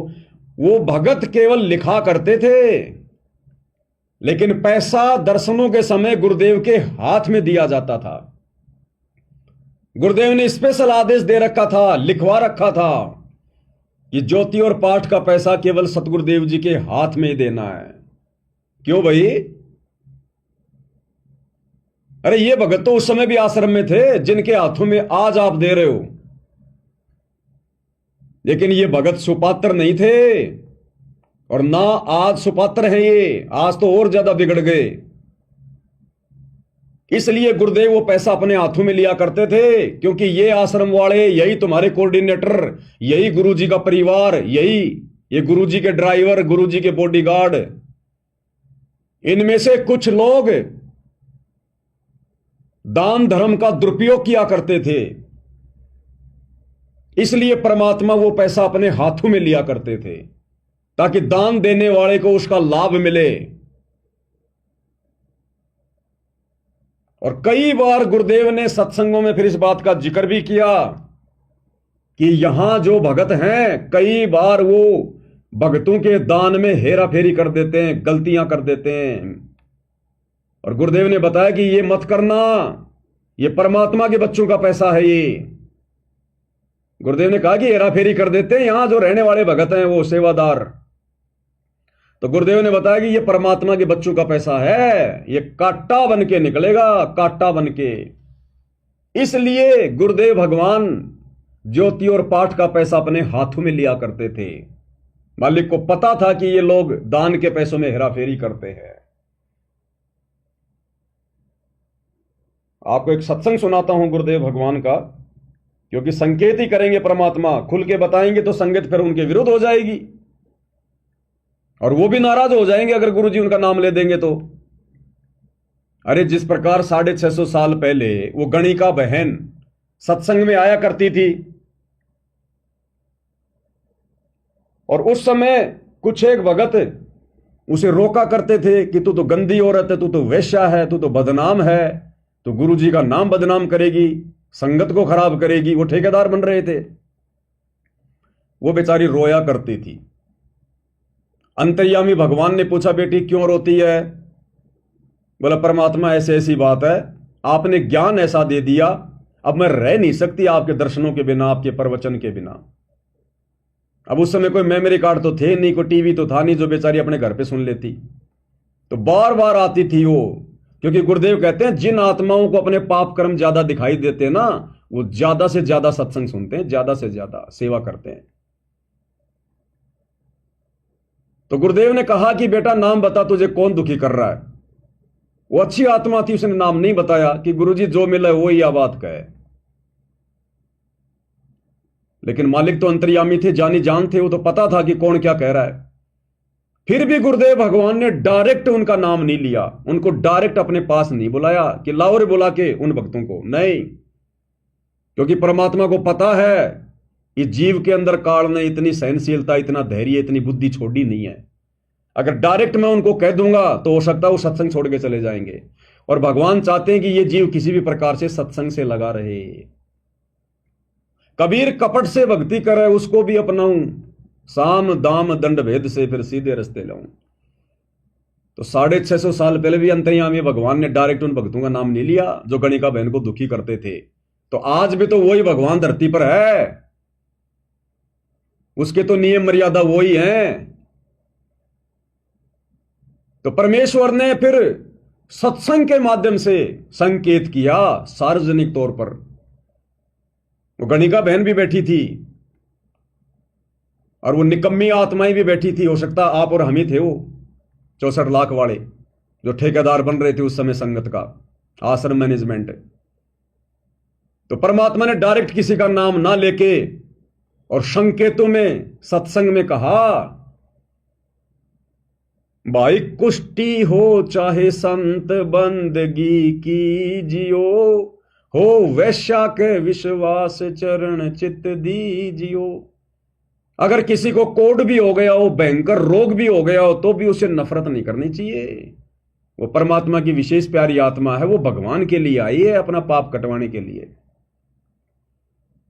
अरे डॉक्टर अगर रोगी से नफरत करेगा तो उसका रोग कैसे कटेगा? तो हम भगत यदि उससे नफरत करेंगे तो उसको विश्वास कैसे बनेगा?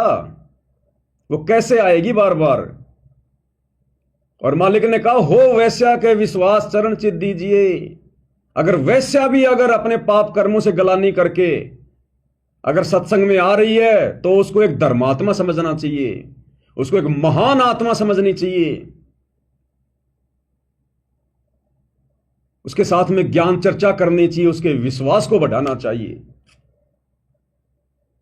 तो आज वही कबीर भगवान सतगुरु रामपाल जी कैसे सीधा सीधा उनका नाम ले देंगे, जो दान पेटियों से चोरी किया करते थे सतलोक आश्रम बरवाला में। और सतलोक आश्रम बरवाड़ा में आश्रम का मुख्य ट्रस्टी बलजीत लहरी, जिसकी बेटी बेबी बेबो, जिसके ऊपर मुकदमा लगा था बरवाला कांड में, जिसको गुरुदेव भगवान के साथ में जोड़ के काफी बदनाम किया गया था, बेबो, उसका जो पिता है बलजीत लहरी, जिसने बरवाड़ा में एक छोटा आश्रम था पहले गुरुदेव का दौलतपुर में, उसमें 1-1.5 एकड़ जमीन उसने दान कर रखी थी। उस बलजीत लहरी का बेटा अनिल लहरी, जो गुरुजी का ड्राइवर भी था, पिस्तौल रखा करता था यहां, पिस्तौल। बरवाला कांड के बाद में गुरुजी के उस कलयुगी दामाद संजय खानपुर वाले के साथ, यानी मंजू के पति के साथ, और जयपुर में आया था मुझे धमकाने के लिए कि तू महेंद्र भगत जी के खिलाफ बोलता है, ठीक नहीं रहेगा। ठीक है, मुझे देख लेंगे भाई क्या रहेगा और क्या नहीं रहेगा। डराने आए हो, धमकाने आए हो क्या? बोला नहीं तू समझदार है। मगो मैं समझदार हूं कि नहीं वो तो मुझे परमात्मा ने पता है, पर मुझे तुम्हारी थोती धमकियों से नहीं डरूंगा भाई। वो अनिल लहरी, बलजीत लहरी का बेटा, गुरुजी का ड्राइवर भी था, बॉडीगार्ड भी था, आश्रम की दान पेटियों से लाखों रुपये चोरी कर करके ले जाया करता था, लाखों रुपए।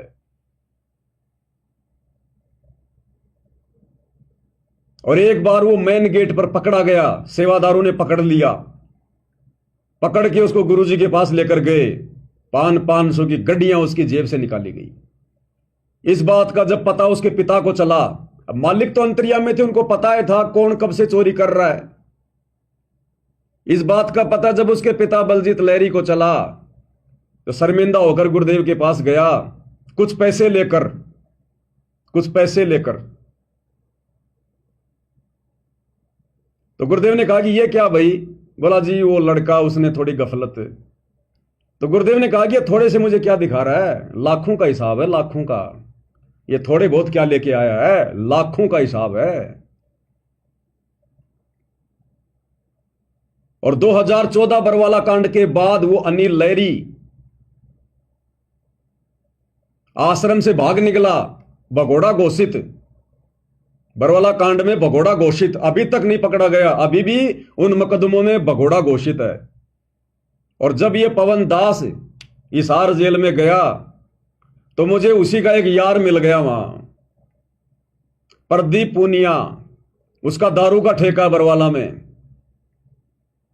वो किसी मुकदमे में, लड़ाई मारपीट के मुकदमे में वही था। उसको पता चला कि बाबा रामपाल का भगत है, दास वहां ज्ञान चर्चा करता था। वो लोग सुनते तो नहीं थे, लेकिन फिर उसने मुझे बताया कि तू अनिल लहरी को जानता है क्या? मैंने कहा मैं तो बहुत अच्छे से जानता हूं उसको, मेरे घर पे आया हुआ है। बोला बलजीत का लड़का, हाँ मगो बलजीत नाम उसके पिताजी का। बोलो उसकी बहन बेबो जिसके ऊपर मुकदमे थे मगो, हाँ। बोला वो आश्रम से लाखों रुपया लेके और सीधा मेरे पास ठेके पे आता था, ठेके पे। और मैं कहता था कहां से ला रहा है आजकल, कहां लॉटरी लग गई? बोले मौज उड़ाए जाओ, यूं ही मौज लिए जाओ। और बोला पता है वर्तमान में कहां वो? मैंने कहा उसके ऊपर तो वो बरवाला कांड के मुकदमे लगे हुए हैं। बोले बरवाला कांड तो छोड़, बरवाला कांड के बाद उसने उसने उसने गांजे का कारोबार शुरू कर दिया, नशे का गांजा। और बोला 10 क्विंटल गांजे में, 10 क्विंटल गांजे के साथ में पकड़ा गया था, लेकिन वो तो भाग निकला और वो 10 क्विंटल गांजा पकड़ा गया। अब बोला वो एनडीपीएस के मुकदमे में है, एनडीपीएस के मुकदमे में। तो ये हैं गुरुदेव भगवान के परम भक्त, ये हैं वो पवन पुत्र हनुमान, जिनके ऊपर आज ये संगत आंख बंद करके विश्वास कर रही है। इन सब की एक ही राम कहानी है, वो तो एक का मुकदमा उजागर हो गया, बाकी बैकग्राउंड में सारे ऐसे ही है। इसलिए गुरुदेव भगवान ने सतलोक आश्रम बरवाड़ा में उस अंतर्यामी ने इनके कुकर्मों को देखकर, क्योंकि शिकायतें तो गुरुजी के पास जाती थी ना, अब गुरुजी संगत को कैसे बताए कि ये कैसे निकम्मे हैं, क्या कर रहे हैं यहां पर, मैं इनसे कितना दुखी हूं। ये चीचड़ है, चीचड़, जो गुरुदेव भगवान का खून पीती थी। जैसे चीचड़ होते हैं ना, वो कलील बोलते हैं उनको, चीचड़ होते हैं जो पशु के थन के लग के उसका खून पीते हैं। तो गुरुदेव ने एक बार जिक्र किया हुआ है कि बच्चों जो मेरे साथ में रहते हैं, जो मेरे पास में रहते हैं, जिनको तुम ये परम भगत मान रहे हो, ये तो चीचड़ है, ये तो मेरा खून पीते हैं।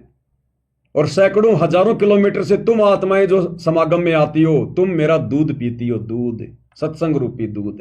और ये जो मेरे पास में रहते हैं चीचड़ है, मेरा खून पीते हैं ये। तो जो चीचड़ होता है, जो कलील होता है, वो उसी थन के लगा होता है, बिल्कुल चिपक के, परमानेंट, लेकिन वो दूध नहीं पी सकता, वो खून पीता है। और बाहर का आदमी आके, वो घरवाला तुरंत दूध निकाल के लेके जाएगा। तो गुरुदेव भगवान ने फिर सत्संग में जिक्र किया। अब सीधा सीधा थोड़ी कहेंगे मालिक, नाम लेके थोड़ी कहेंगे। इसलिए गुरुदेव भगवान ने फिर जिक्र किया अपने एक सत्संग में, और क्या कह रहे हैं? परमात्मा का विधान है। क्या कह रहे हैं? क्योंकि परमात्मा का विधान है, कहते हैं एक आप 1 रुपया दान करोगे, 1000 देता दाता आपको। जो दान आप यहाँ करते हो वो आपका नहीं, वो तो भगवान का हो गया, आपका नहीं रहा। उसके बदले में आपको तो 1000 मालिक ने उसी समय लिख दिया आपके अकाउंट में, लेकिन वो अकाउंट आपको दिखता कौन?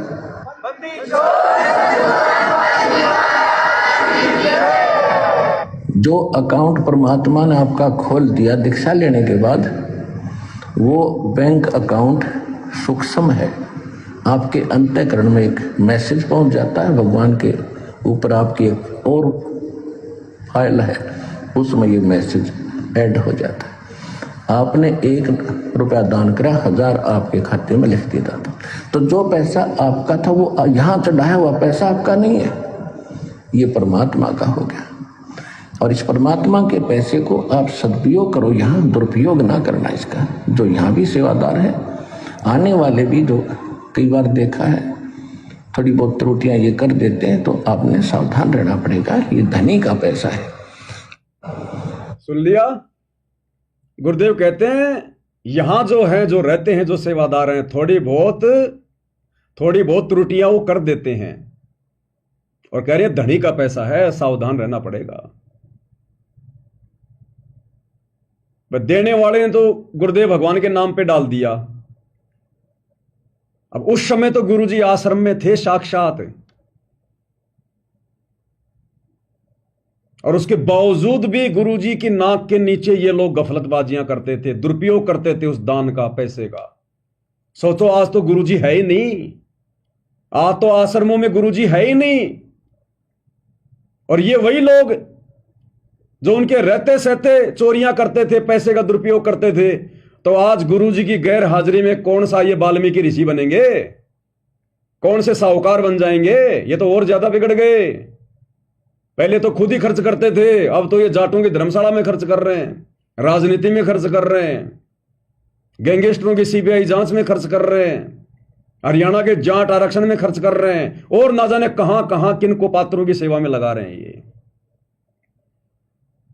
तो क्या संकेत किया गुरुदेव ने? जैसे काशी में संकेत किया था सत्संग में, भाई कुष्ठी हो चाहे संत बंदगी कीजिए, हो वैश्या के विश्वास चरण तीज दीजिए। तो आम संगत तो बेचारी कहां समझी होगी? नहीं समझी। लेकिन उनको तो चोट लग गई होगी कि हां गुरुजी हमारे ऊपर संकेत कर रहे हैं। लेकिन परमात्मा कहते हैं काल को जीव कहीं नहीं माने और कोट सुने जो ज्ञाना, कि जो काल प्रेरित आत्मा होती है ना, जिसको काल भगत बना के बैठाता है संगत में, कहते हैं काल का जीव कहीं नहीं माने, कोट सुने जो ज्ञाना, और जैसे लाख अग्नि में पिंगले और बिछुड़ते काट समाना। फिर मालिक कहते हैं कोटि वर्ष करो संगत संतों की, पत्थर का जल में क्या बीज है?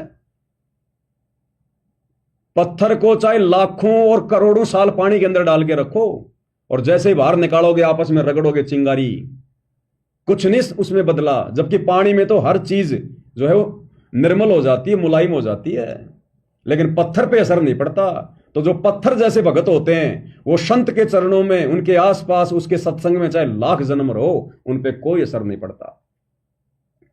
तो ये वो पत्थर हैं, ये सतलोक आश्रम वाले, गुरुजी का परिवार, गुरुजी के बेटा बेटी, ये परम भगत, ये स्टेट कोऑर्डिनेटर, ये वो पत्थर हैं। जैसे सर्प चंदन लिपटाई, तन भया शीतल पर विष नहीं जाई। चंदन के पेड़ से लिपटकर सांप को शीतलता महसूस होती है, ऐसा लगता है बस इतने तो साधुपना धारण कर लिया, लेकिन जरा उस सांप को छू के देखो, तुरंत डंक मारने को तैयार होगा। तो जब तक वो काल का जीव भगत बनकर सतगुरु के सत्संग में रहता है, उनके चरणों में रहता है, तब तक तो एक नंबर का भगत दिखाई देता है। और जैसे ही संत से दूर हटता है फिर अपना असली रंग दिखाता है। तो आश्रम में तो ये सारे हमारे को भगत दिखाई देते थे, गुरुजी का परिवार, ये कोऑर्डिनेटर, और आज देख लो गुरुजी की गैर हाजिरी में ये क्या क्या ड्रामेबाजियां कर रहे हैं। साल में दो दो तो ये कबीर जी के प्रगट दिवस मनाते हैं। एक तो अभी 11 जून 2025 को बनाया आश्रमों में, और अभी 29 जून 2025 को हिसार जेल नंबर 2 के आगे धानक समाज की उस धर्मशाला में मना लिया। और दुनिया भर की आडंबर उनकी तो गिनती नहीं। तो गुरुदेव ने ऐसे ही बरवाला आश्रम में, अपने सत्संग में, क्योंकि वो ही कबीर भगवान है, इन्होंने संकेत किया जो लोग दान धर्म में त्रुटियां कर रहे थे, गलतियां कर रहे थे, भक्तों के दान का दुरुपयोग कर रहे थे, चोरियां कर रहे थे। एक बार फिर से सुन लो हल्का सा गुरुदेव क्या कह रहे हैं। परमात्मा का हो गया, और इस परमात्मा के पैसे को आप सदुपयोग करो, यहां दुरुपयोग ना करना इसका। जो यहां भी सेवादार है, आने वाले भी जो कई बार देखा है थोड़ी बहुत त्रुटियां ये कर देते हैं, तो आपने सावधान रहना पड़ेगा। ये धनी का पैसा है, आपको तो दे दिया मालिक ने उसी समय, ये नहीं रखता अपने पास। ये तो पूर्ण परमात्मा है। कहते हैं चारों युगों में देख लो हमने किसका रक्षा मारे। द्रौपदी ने एक बिलांत का कपड़ा दिया था, 9 इंच ढेर लगा दिया उसका। एक बिलांत। सुदामा ने 4 चावल फुकवाए थे, महल बना दिया। तैमूर लंग ने 1 रोटी दी थी, उसको 7 पीढ़ी का राज बख्श दिया। तो कहते चारों युगों में देख ले हमने किसका रक्षा मार, हमने किसका लेकर ना दिया हो मारना, यानी कोई पैसा लेकर ना देने के उसने पैसा मार लिया मेरा। तो परमात्मा कहते चारों युगों में देख ले हमने किसका रक्षा मार, हमने किसी का पैसा रखा नहीं। इसलिए भाई और बहनों, परमात्मा ने साध संगतियां शुरू करवाई है, क्योंकि मालिक ने देख लिया कि मेरे आसपास रहने वाले, मेरे साथ साथ रहने वाले, मेरे परिवार वाले, ये काल के जीव हैं। जैसे काल ने उस कमाल को भेज दिया था परमात्मा के पास में, उसका मुंह बोला बेटा बना के, और अंत में उसी ने परमात्मा की संगत को तोड़ा, अंत में वही गुरुद्रोही घोषित हुआ। तो आज क्या काल कोई कसर छोड़ेगा क्या? अपना दाव तो पूरा खेलेगा ना।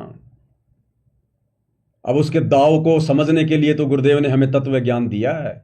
नहीं समझ पा रहे थे तो गुरुजी ने साध संगतियां शुरू करवा दी, साध संगतियां शुरू करवा दी। अब बताओ तुम कहां दान कर रहे हो वर्तमान में अपने गुरुजी की गैर हाजिरी में? ना तो तुम गुरुजी की वाणियों पे चल रहे, ना गुरुजी के सत्संगों पे चल रहे। सत्संग तो तुम सुनते ही नहीं, तुम्हें सुनने नहीं दिया जाता। सुनते हो तो कोई विचार नहीं किया जाता। इन आश्रमों में ना साध संगतियां होती ताकि आपस में एक दूसरे को कोई बातें समझा सके, ज्ञान समझा सके, कोई चर्चा हो सके।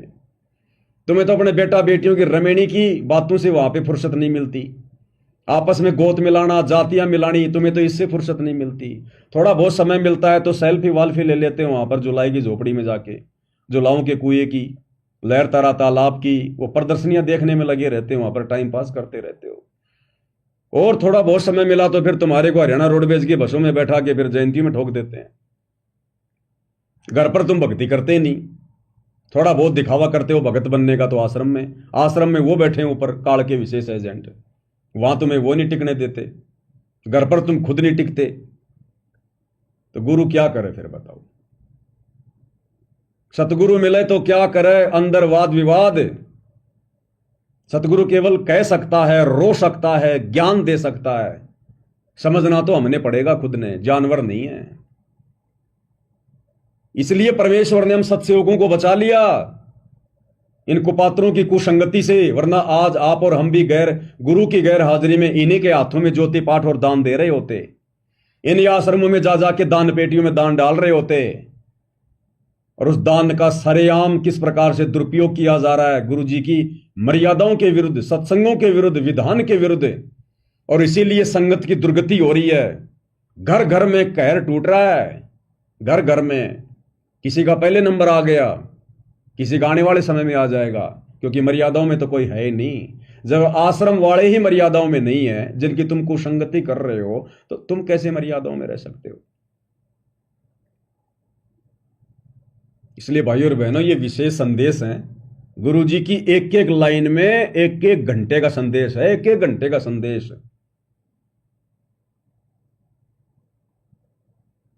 सुन लिए नामदान सेंटर पे जाके सुबह 4 बजे, हाँ आ गया, बहुत अच्छा बहुत अच्छा। सात संगति की वीडियो देखो तब पता चलेगा क्या अच्छा है इनके अंदर। ये मनोरंजन के लिए, गुरुदेव कहते हैं कि मनोरंजन के लिए नहीं सुना रहा है कथा में, टाइम पास के लिए नहीं सुना रहा। गुरुदेव कहते हैं जैसे दूध में जामन लगा के फिर दही को मथा जाता है तब घी निकलता है।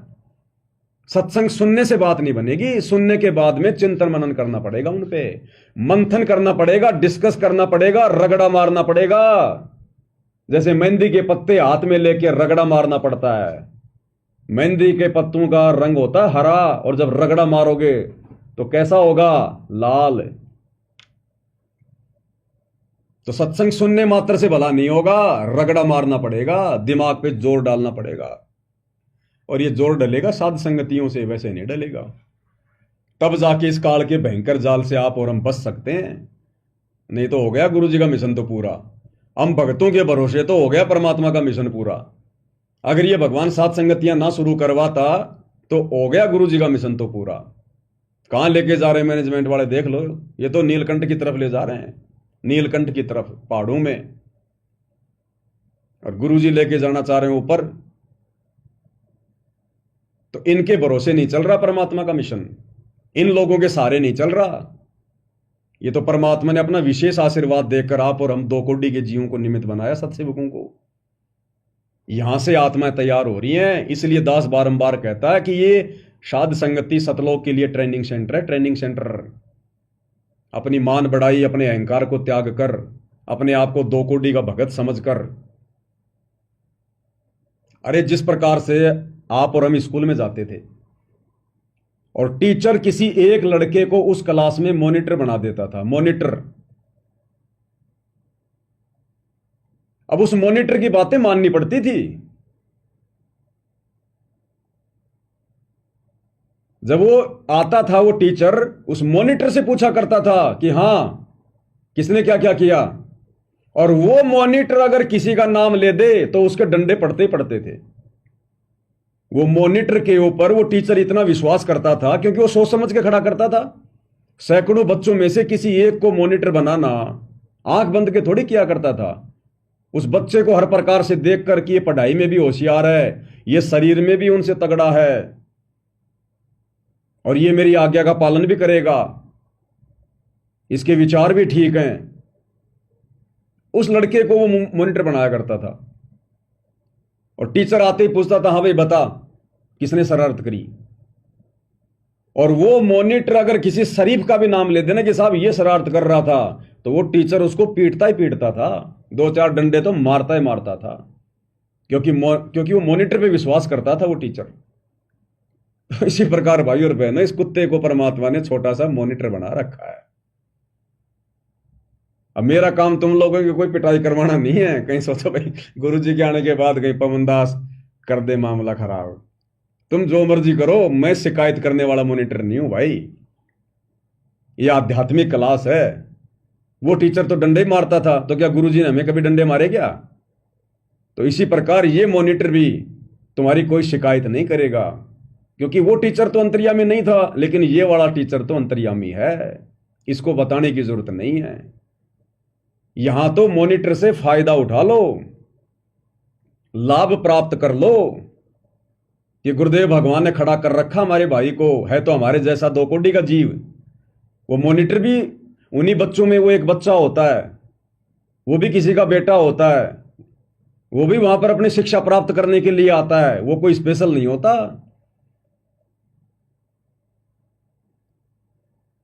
इसी प्रकार ये दास भी कोई स्पेशल नहीं है, आप ही में से 2 कोटि का जीव हूं, लेकिन भगवान ने सेवा दे रखी है, इसमें मेरा कोई श्रेय नहीं है। वो टीचर भी खुद ही मॉनिटर बनाया करता था, किसी के चापलूसी करने से नहीं बनाता था। तो गुरुदेव ने अपनी मर्जी से खड़ा किया, अपनी प्रेरणा से खड़ा किया। भाई ये तो मालिक है, जब ये अपना आशीर्वाद देकर झोटे से वेद मंत्र बुलवा सकता है, तो आप और हम तो फिर भी इंसान हैं।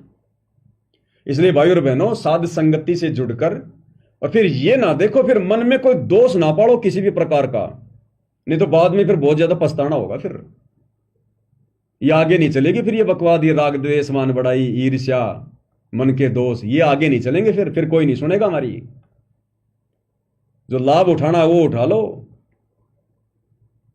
अरे रिश्तेदार आते हैं, उनसे 1-2 घंटे बात नहीं करते क्या आप लोग? कोई अड़ोसी पड़ोसी आ जाए, उससे बैठ के कोई चर्चा नहीं होती क्या? तो मैं तो तुम्हारा गुरु भाई हूं, चर्चा करूंगा तो अच्छी करूंगा, और रिश्तेदार तो फिर भी फालतू की बातें करेंगे। मैं तो कोई परमात्मा की चर्चा करूंगा, तो मेरे से चर्चा करने में तुम्हें दिक्कत क्यों, नफरत क्यों? और रिश्तेदारों की तुम सारी बातें सुनते हो, अपने गुरु भाई की सुनने में दिक्कत क्यों? क्योंकि काल का प्रेशर, काल नहीं चाहता ना कि सुन ले। वो रिश्तेदार तो काल के जाल में फंसाएंगे, लेकिन यहां ये वाला मॉनिटर तो काल के जाल से बाहर निकालेगा मालिक के आशीर्वाद से। इसलिए काल नहीं सुनने देता, मन में जबरदस्ती ऊटपटांग हरकतें पैदा करेगा, राग द्वेष करवाएगा कि ये अपने आप को कहता कि मेरे को गुरुजी ने खड़ा किया है। कब किया इसको गुरुजी ने खड़ा? क्या जरूरत पड़ गई गुरुजी को निमित्त बनाने की? अरे 650 साल पहले भगवान भी बोल देता संस्कृत में से लोग, फिर वो जोटे को निमित्त बनाने की क्या जरूरत पड़ गई थी भगवान ने?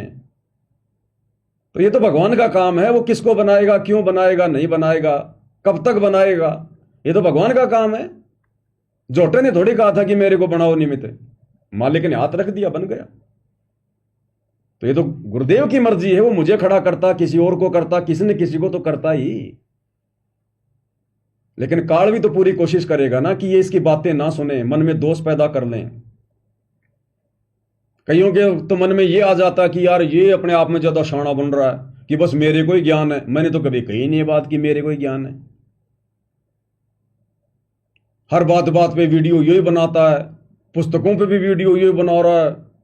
यही हो गया कि अपने आप में कुछ ज्यादा। अरे मैं तो कुछ नहीं हूं मेरे भाई, मैं तो कितनी बार कहता हूं कि 2 कोटि का जीव हूं। मेरे बाप दादा 1 नंबर के दारूबाज थे, आज भी उनका नाम है। ऐसे शराबियों के घर में परमात्मा ने मुझे पैदा किया। सत्संग के कोई आसपास भी नहीं था, और ना मुझे पता था गुरुजी की शरण में आने से पहले कि कोई सत्संग भी होता है, कोई मोक्ष भी होता है, या कोई गुरु भी बनाना पड़ता है। आप जैसा ही 2 कोटि का जीव हूं, भगवान ने आशीर्वाद दे दिया। मुझे नहीं खड़ा करते तो आपको खड़ा करते, और आपके साथ भी फिर ऐसे खचातानी होती। तो ये सोचकर कि भैया अगर कुछ अच्छी बातें बता रहा है भगवान के बारे में, अगर तो ले लो, क्या दिक्कत है उसमें। लेकिन ये काल राग द्वेष करवाएगा, छोटी छोटी बातों पे मन मुटाव करवाएगा, तो ये उसका सूक्ष्म जाल है। अब अगर गुरुजी ने खड़ा किया है तो भाई देखो, कितना ही राग द्वेष कर लो, कितना ही कुछ कर लो, जब तक गुरुजी ने खड़ा किया है उतने समय तक तो भाई देखो कुछ कोई बिगाड़ नहीं सकता। इसलिए भाई और बहनों, इस काल के इस सूक्ष्म जाल को भी समझो। मेरे से द्वेष मत करो, मेरी शकल से, मेरी सूरत से राग द्वेष मत करो, मुझे उस दृष्टि से मत देखो, क्योंकि भगवान जिसको खड़ा कर देता है ना, उसके साथ वैर करना भी फिर मुसीबत का काम हो जाता है। अगर तुम्हें नहीं समझ में आ रहा है, ये पवन दास की बातें समझ में नहीं आ रही है, तो क्यों सुनते हो भाई? मत सुनो मेरे वीडियो, मत देखो। मैं जबरदस्ती तो तुम्हें सुनाता नहीं, मत देखो लाइव। अब तुम देखे बिना रह भी नहीं सकते, क्योंकि आत्मा भी तो है अंदर तुम्हारे। मन तो बकवाद करता है, लेकिन आत्मा तो चाहती है ना कि देख। तुम देखे बिना रह भी नहीं सकते और फिर बकवाद किए बिना भी नहीं रह सकते। इसका मतलब अभी मन हावी है तुम्हारे ऊपर, अभी आत्मा बेचारी अभी कमजोर है। आत्मा को आत्मा की खुराक खिलाओ ज्यादा। अरे मेरे से क्या नफरत करोगे? मैंने भी सतलोक जाना, गुरुजी आने के बाद मैं भी चुपचाप बैठ जाऊंगा। मैंने भी मेरी भक्ति करनी है। मैंने क्या करना है? मैंने कोई राष्ट्रपति बनना नहीं, प्रधानमंत्री बनना नहीं, मैंने कोई गुरु बनना नहीं, ये ज्ञान बांटकर मैंने कोई तत्वज्ञानी बनना नहीं। मैं भी अपनी भक्ति करके इस काललोक से अपना पीछा छुटवाऊंगा। ये थोड़े समय का खेल है, मालिक ने दया बख्शी है। कोई फायदा उठाया जाए तो उठा लो, और नहीं अच्छा लग रहा हो तो कोई दिक्कत नहीं है, आप अपने हिसाब से चलो। कोई जबरदस्ती का काम थोड़ी है फिर। लेकिन ये काल फिर जबरदस्ती करके कर्म फुड़वाता है। इसलिए भाई और बहनों, थोड़ा विचार करो इन बातों पे। ये बहुत परमात्मा की एक विशेष रजा और मेहर है वर्तमान में आप और हमारे ऊपर, जो हम साथ संगति से जुड़े हुए हैं। अब इस गंदे लोक में तो भगवान साक्षात सतलोक से चलकर ज्ञान दे रहा है। 20 साल 30 साल हो गई जब उनको नहीं छोड़ा भगवान, उसने काल ने उनके साथ भी लोगों को धक्कम पेली में रखा। उनके साथ भी लोगों ने वाद विवाद किया, तर्क वितर्क किया, फालतू का बुरा भला कहा, और आज किस हाल में कहां बैठे हुए हैं। तो फिर आप और हमारे जैसे 2 कोटि के जीवों को कैसे कौन बख्शेगा? काल कैसे शांति से आगे बढ़ने देगा? तो जिनकी समझ में आ गया वो तो भैया नीची गर्दन करके, और मेरी उन तमाम बातों को जो गुरुदेव भगवान सत्प्रेरणा करके बुलवाते हैं और जो गुरु जी के ज्ञान आधार से हैं, भैया सुन लो, सुनने में कोई दिक्कत नहीं है। सात संगति है, भगवान की चर्चा है, इसको गुरु महिमा कहते हैं। यह सतगुरु महिमा है। जितना सुनेंगे उतना ही हमारा भला है, उतना ही हमारा फायदा है। यहां कुछ मिलेगा आपको, नीचे गिराने वाली बातें नहीं मिलेंगी, यहां ऊपर आत्मा को ऊपर उठाने वाली बातें मिलेंगी। और बाद में फिर रोओगे, पछताओगे, कोई लेना देना नहीं है। मैं तो कुछ नहीं कहूंगा गुरुदेव को, लेकिन वो तो अंतर्यामी है, उनके कंप्यूटर में तो रोजाना सबका फैक्स जा रहा है, उसी हिसाब से फिर नंबर मिलेंगे। गुरुजी भी नहीं कहेंगे कुछ कि तूने गलती करी, तूने करी। ये पंचायत लेके नहीं बैठेगा भगवान अब आने के बाद। अरे ये सिरदर्दी तो आश्रम वाले रखते थे गुरुजी के 24 घंटे। गुरुजी उसकी शिकायत, उसकी एंट्री, उसकी नो एंट्री। अब भी क्या आगे गुरुदेव भगवान इसी प्रकार से पंचायतें लेके बैठेंगे क्या? तो परमात्मा कुछ नहीं कहेगा भाई।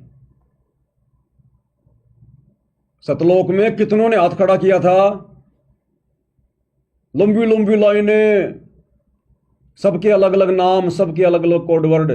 परमात्मा ने क्या कहा कि बच्चों, जिन जिन ने हाथ खड़े कर दिए ना, सबके नंबर मेरे कंप्यूटर में आ गए। अब मैं अपने हिसाब से भेजूंगा। तो ना तो पवन दास कुछ कहेगा किसी के बारे में, ना तो मैनेजमेंट के बारे में कि गुरुजी इन्होंने ये कर दिया, वो कर दिया। मैं गधा हूं, मैं मूर्ख हूं जो संतर्यामी भगवान को बताऊंगा जो उन्हें मालूम नहीं होगा। और ना भाई वो भगवान किसी के आगे अपना रोजना रोएगा कि तुमने ये क्या किया, वो क्या किया। वो तो भैया उसके कंप्यूटर में आ गया। जो जैसा कर रहा है उसके कंप्यूटर में रोज एक फैक्स आ रहा है, रोज। जैसे गुरुजी कहते ना कि तुमने यहां जो दान कर दिया, अब वो तुम्हारा नहीं रहा, वो तुम्हारे अंतःकरण में फैक्स हो जाएगा, मैसेज चला जाएगा। जैसे हम लोग बैंक में पैसा जमा कराते हैं, तुरंत हमारे पास में मैसेज आ जाता है बैंक से कि आपके इतने पैसे जमा हो गए। उस भगवान के द्वारा दी गई विज्ञान जब इतना सब कुछ कर रही है, तुरंत आपको मैसेज भेज रही है। तो हम सारा जीवन में क्या कुबद कर रहे हैं, क्या कर रहे हैं, क्या हमारी सोच है, क्या उस भगवान के कंप्यूटर में नहीं जा रहा क्या? वो पुराना सत्संग तो दास ने आपको सुनाया था 4-5 दिन पहले, जिसमें गुरुदेव कह रहे थे कि यहाँ से नाम लेके चले जाएंगे, फिर अपने आड़ोसी पाड़ोसियों के दबाव में आ जाएंगे। ये तने माता नहीं दो कि तने वो गुग्गा नहीं पूजिया, वो फलाने का वो मर गया था, वो मर गया था। वो दबाव में आकर वो माता धोख लेती हैं और क्या सोचती हैं, महाराज जी ने के बेरा पाटेगा, गुरु जी ने के बेरा पाटेगा, माता भी धोख लेती हूं। तो गुरु जी क्या बोले कि महाराज जी ने तुम्हारे अंतःकरण में एक सॉफ्टवेयर फिट कर रखा है। महाराज जी के पास तो रोज तुम्हारा फैक्स आ जाता है कि तुमने क्या क्या मर्यादा तोड़ी। तो वही तो महाराज है। तो सतगुरु रामपाल जी को तो भाई बताने की जरूरत नहीं है, वो तो एक लीला करते हैं पूछने की, बताने की, बेटा कहां से है, तेरा क्या नाम है, लीला करते हैं मालिक। तो भाई और बहनों समझो अपने परमात्मा को, ये खाली एक गुरु नहीं है, खाली एक संत नहीं है। गुरु तो यहां बहुत हैं, संत यहां बहुत हैं, साधु यहां बहुत हैं, लेकिन परमात्मा यहां कोई नहीं है सृष्टि में इनके अलावा। ये परमेश्वर है, पूर्ण ब्रह्म परमात्मा है, असंख्य ब्रह्मांडों का राजा है, जिसकी भनक भी नहीं या किसी को भनक भी। और आप और हमारे ऊपर कैसी रजा करी गुरुदेव ने, हमारा ज्ञान योग खोला, हमें सद्बुद्धि दी। ये विशेष आशीर्वाद है गुरु जी का। आप और हमारी दिव्य दृष्टि खोली है गुरुदेव ने, हमारा ज्ञान योग खोला है। हम आम भक्तों की श्रेणी में नहीं है जो राजनीति में धक्के खा रहे हैं, रैलियों में धक्के खा रहे हैं। आज वो गुरु और परमात्मा को अलग अलग मान रहे हैं। वो वीडियो नहीं देखा, वो 3D वाला 29 जून को इन्होंने निकाला था, संत और परमात्मा का अद्भुत मिलन। 2 कर दिए ना, संत और परमात्मा का अद्भुत मिलन। और गुरु जी कहते हैं गुरु और गोविंद 2 नहीं भाई, जब तक 2 समझोगे 2 जग में जाई। इस विषय पर थोड़ा खुल के चर्चा हम कल रात्रि 9 बजे परमात्मा समा देंगे, अगर परमात्मा समय देंगे तो उस समय हम करेंगे। देखो भाई और बहनों, दास के बस की बात नहीं होती है। आज इस 1.5 या 2 घंटे की साथ संगति में 11 बज गई, 2 घंटे हो गए। आज की साथ संगति में दास के मुंह से परमात्मा ने जो भी कुछ बुलवाया है, ये मेरा आज का विषय नहीं था। दास ने ये बोलना ही नहीं था, दास ने सोचा ही नहीं था। दास तो उस 3D वीडियो के ऊपर कुछ पॉइंट और थे जो इन्होंने गुरु जी का जो कार्टून बना दिया 25 मिनट वाला वीडियो, संत और परमात्मा का अद्भुत मिलन, दास उसके ऊपर कुछ पॉइंटों पर डिस्कस करने के लिए आया था। लेकिन उनकी तो अभी शुरुआत भी नहीं हुई। तो लाइव में बैठने के बाद में भाई और बहनों, फिर पवन दास की बस की बात नहीं है कि परमात्मा क्या बुलवाएगा। फिर उस मालिक के ऊपर है। तो कल रात्रि 9 बजे गुरुदेव के आशीर्वाद से फिर से लाइव जुड़ेंगे। तब तक गुरुदेव भगवान हम सबको आशीर्वाद दे, आज्ञा दे, सद्बुद्धि दे, और इसी प्रकार से परमेश्वर हमें अपने सत मिशन से जोड़ कर रखे। बंदी छोड़ सतगुरु रामपाल जी परमेश्वर जी की जय हो।